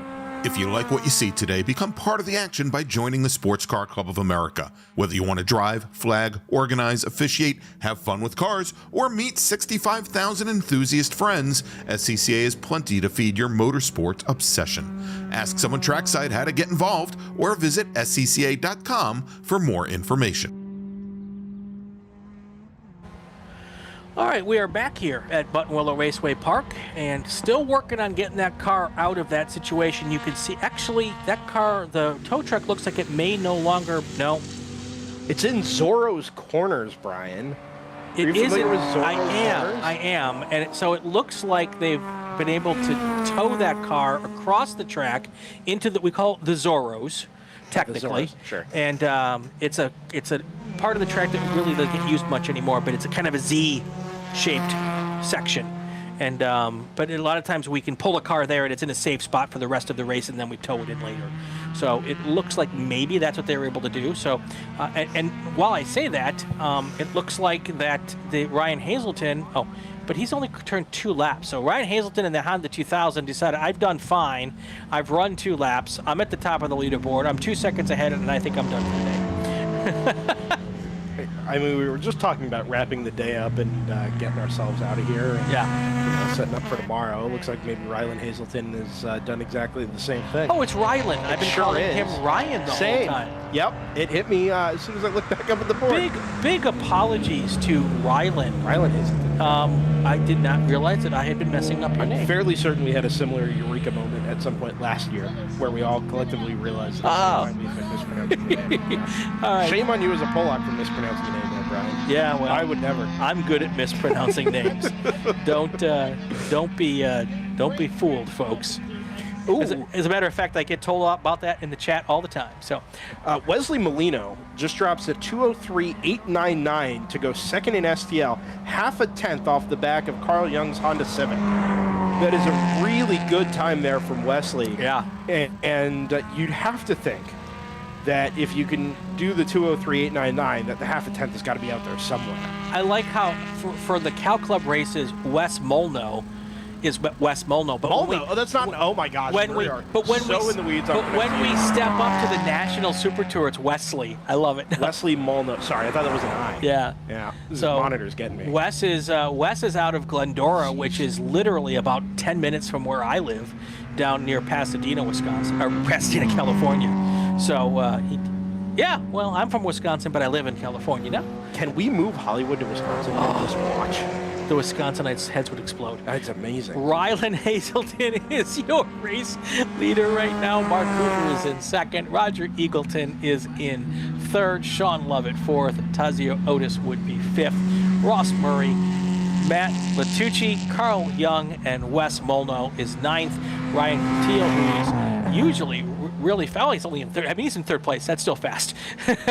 Ryan Gutiel. Adrian Comstock, who's been all over the Super Tours this year. I think he's done Sebring and NOLA, and I believe he's done all three. He might be the only driver out here this weekend who's done all three. No, yes, I believe he might be the only driver who's done all three Super Tours so far. Possible. I'll go back and look. Izzy Sanchez is in 12th. Michael Newmeyer is in 15th. Michael Travers is in 14th. Dale Shoemaker is in 15th. Lynn Griffiths is 16th, followed by Patrick Drinkwine. Yes, Patrick, I love to drink wine. He is in 17th. Patrick Philip, I'm sure you've never heard that before, Patrick. I apologize. Yeah. Philip Clark is in 18th. Tona Kiritusis is in 19th. Kayla Etherington is in 20th, and Jack McKecker is in 21st at the moment. And that is with 7 minutes and 50 seconds as well. All right. Well. Live at Buttonwillow. We are, in the dying minutes of our Friday afternoon here. It's been a really lovely day out at the track. Many are. Not all. Many are. Okay, so I'm getting a little word here from our good friends over at Mazda that Adrian Comstock was the 2023 Masters champion. I'm guessing that was part of the original SMX5 series. He is the only driver who's planning to do every Hoosier Super Tour this year. Yeah, I was pretty sure I saw our boy Mark Seffler in T4 for this weekend. I may be a little bit off base there, but I'm pretty sure he ran a bunch of the West Coast races last year. He definitely ran Thunder and he definitely ran and Portland. Yep. Yeah. I don't know if he came out here. Well, but then he didn't. There you go. I think a lot of people last year saw the forecast and went, nope, not going to do it. We didn't have that luxury, did we, Brian? No, we were here regardless and had a blast doing it despite the weather. At least I won't speak for you. I'll speak for myself. I had a great time. I'm at the track, man. I always have a good time. That's right. What's not to like? What's not to like? 6.5 minutes to go here. No big changes up front. Hazelton, Hoover, Eagleton, Lovett, Otis. That's your top five. Nothing has changed there. Let's go through these by class. STL, we've got Carl Young, Wesley Molno, and Ryan Gutiel. 1.7 seconds separating first to third in STL. Then we've got Adrian Comstock, Michael Newmeyer, Michael Travis, Patrick Drinkwine, and Jack McEachern. Moving down to STU, Rydland Hazelton, followed by Mark Hoover, Sean Lovett, Tazio Otis, Dale Shoemaker, and Wilson Powell. Wilson Powell is actually not on the racetrack at the moment. T2, we've got Roger Eagleton and Matt Latucci. T3, Ross Murray and Lynn Griffiths. T4 is Izzy Sanchez, followed by Philip Clark, Tony Kiritusis, and Kayla Etherington. There's your top four there. Back to our overall. Let me reset the computer before I screw it up because I've done that before. I have no idea what you're talking about. Oh my gosh. 5:30 now. Can we just take a moment? Sure. We're going to peel back the curtain here to what goes on behind the scenes with DriversEye Live and the SCCA Super Tour live on YouTube and Facebook. Our boy Gregg Ginsberg just called me out for calling you Greg. Oh, did you really? I didn't even hear it. I didn't either. That's okay. But there is just the most irony embedded in old GG there. Or GGGGG, as the case is. If I had calling somebody out for calling the wrong name, Greg. If I had $1 for every time Greg called me Larry last year. That's what I said. I said, wait till I call him Larry. And he goes, he just said he called Larry Brian on Monday. Yeah, well, if Amazing. I had $1 for every time Greg called me Larry, my kid would be able to go to college rent-free. Yep. Our boy 5G is going to be rejoining the remote commentary booth tomorrow morning when we go live for qualifying 2. So y'all won't have to put up with Mr. Kazmarek here anymore. It'll be back to the old reliable. Mr. Bielanski, Mr. Ginsberg. I've got to respect my elders. So. He could have just called me reliable, but he called me old reliable. Yeah, absolutely. So that, next time he's going to call me old yeller. I wouldn't do that to you. Yes, you would. I might do that to Greg. You absolutely would do that to me. And I would probably deserve it. No questions. No question at all. So 4:05 left to go. This is our final session of today. We'll be back at 8 o'clock Pacific time tomorrow for qualifying Q2. And we will combine all of today's qualifying sessions with all of tomorrow's qualifying sessions.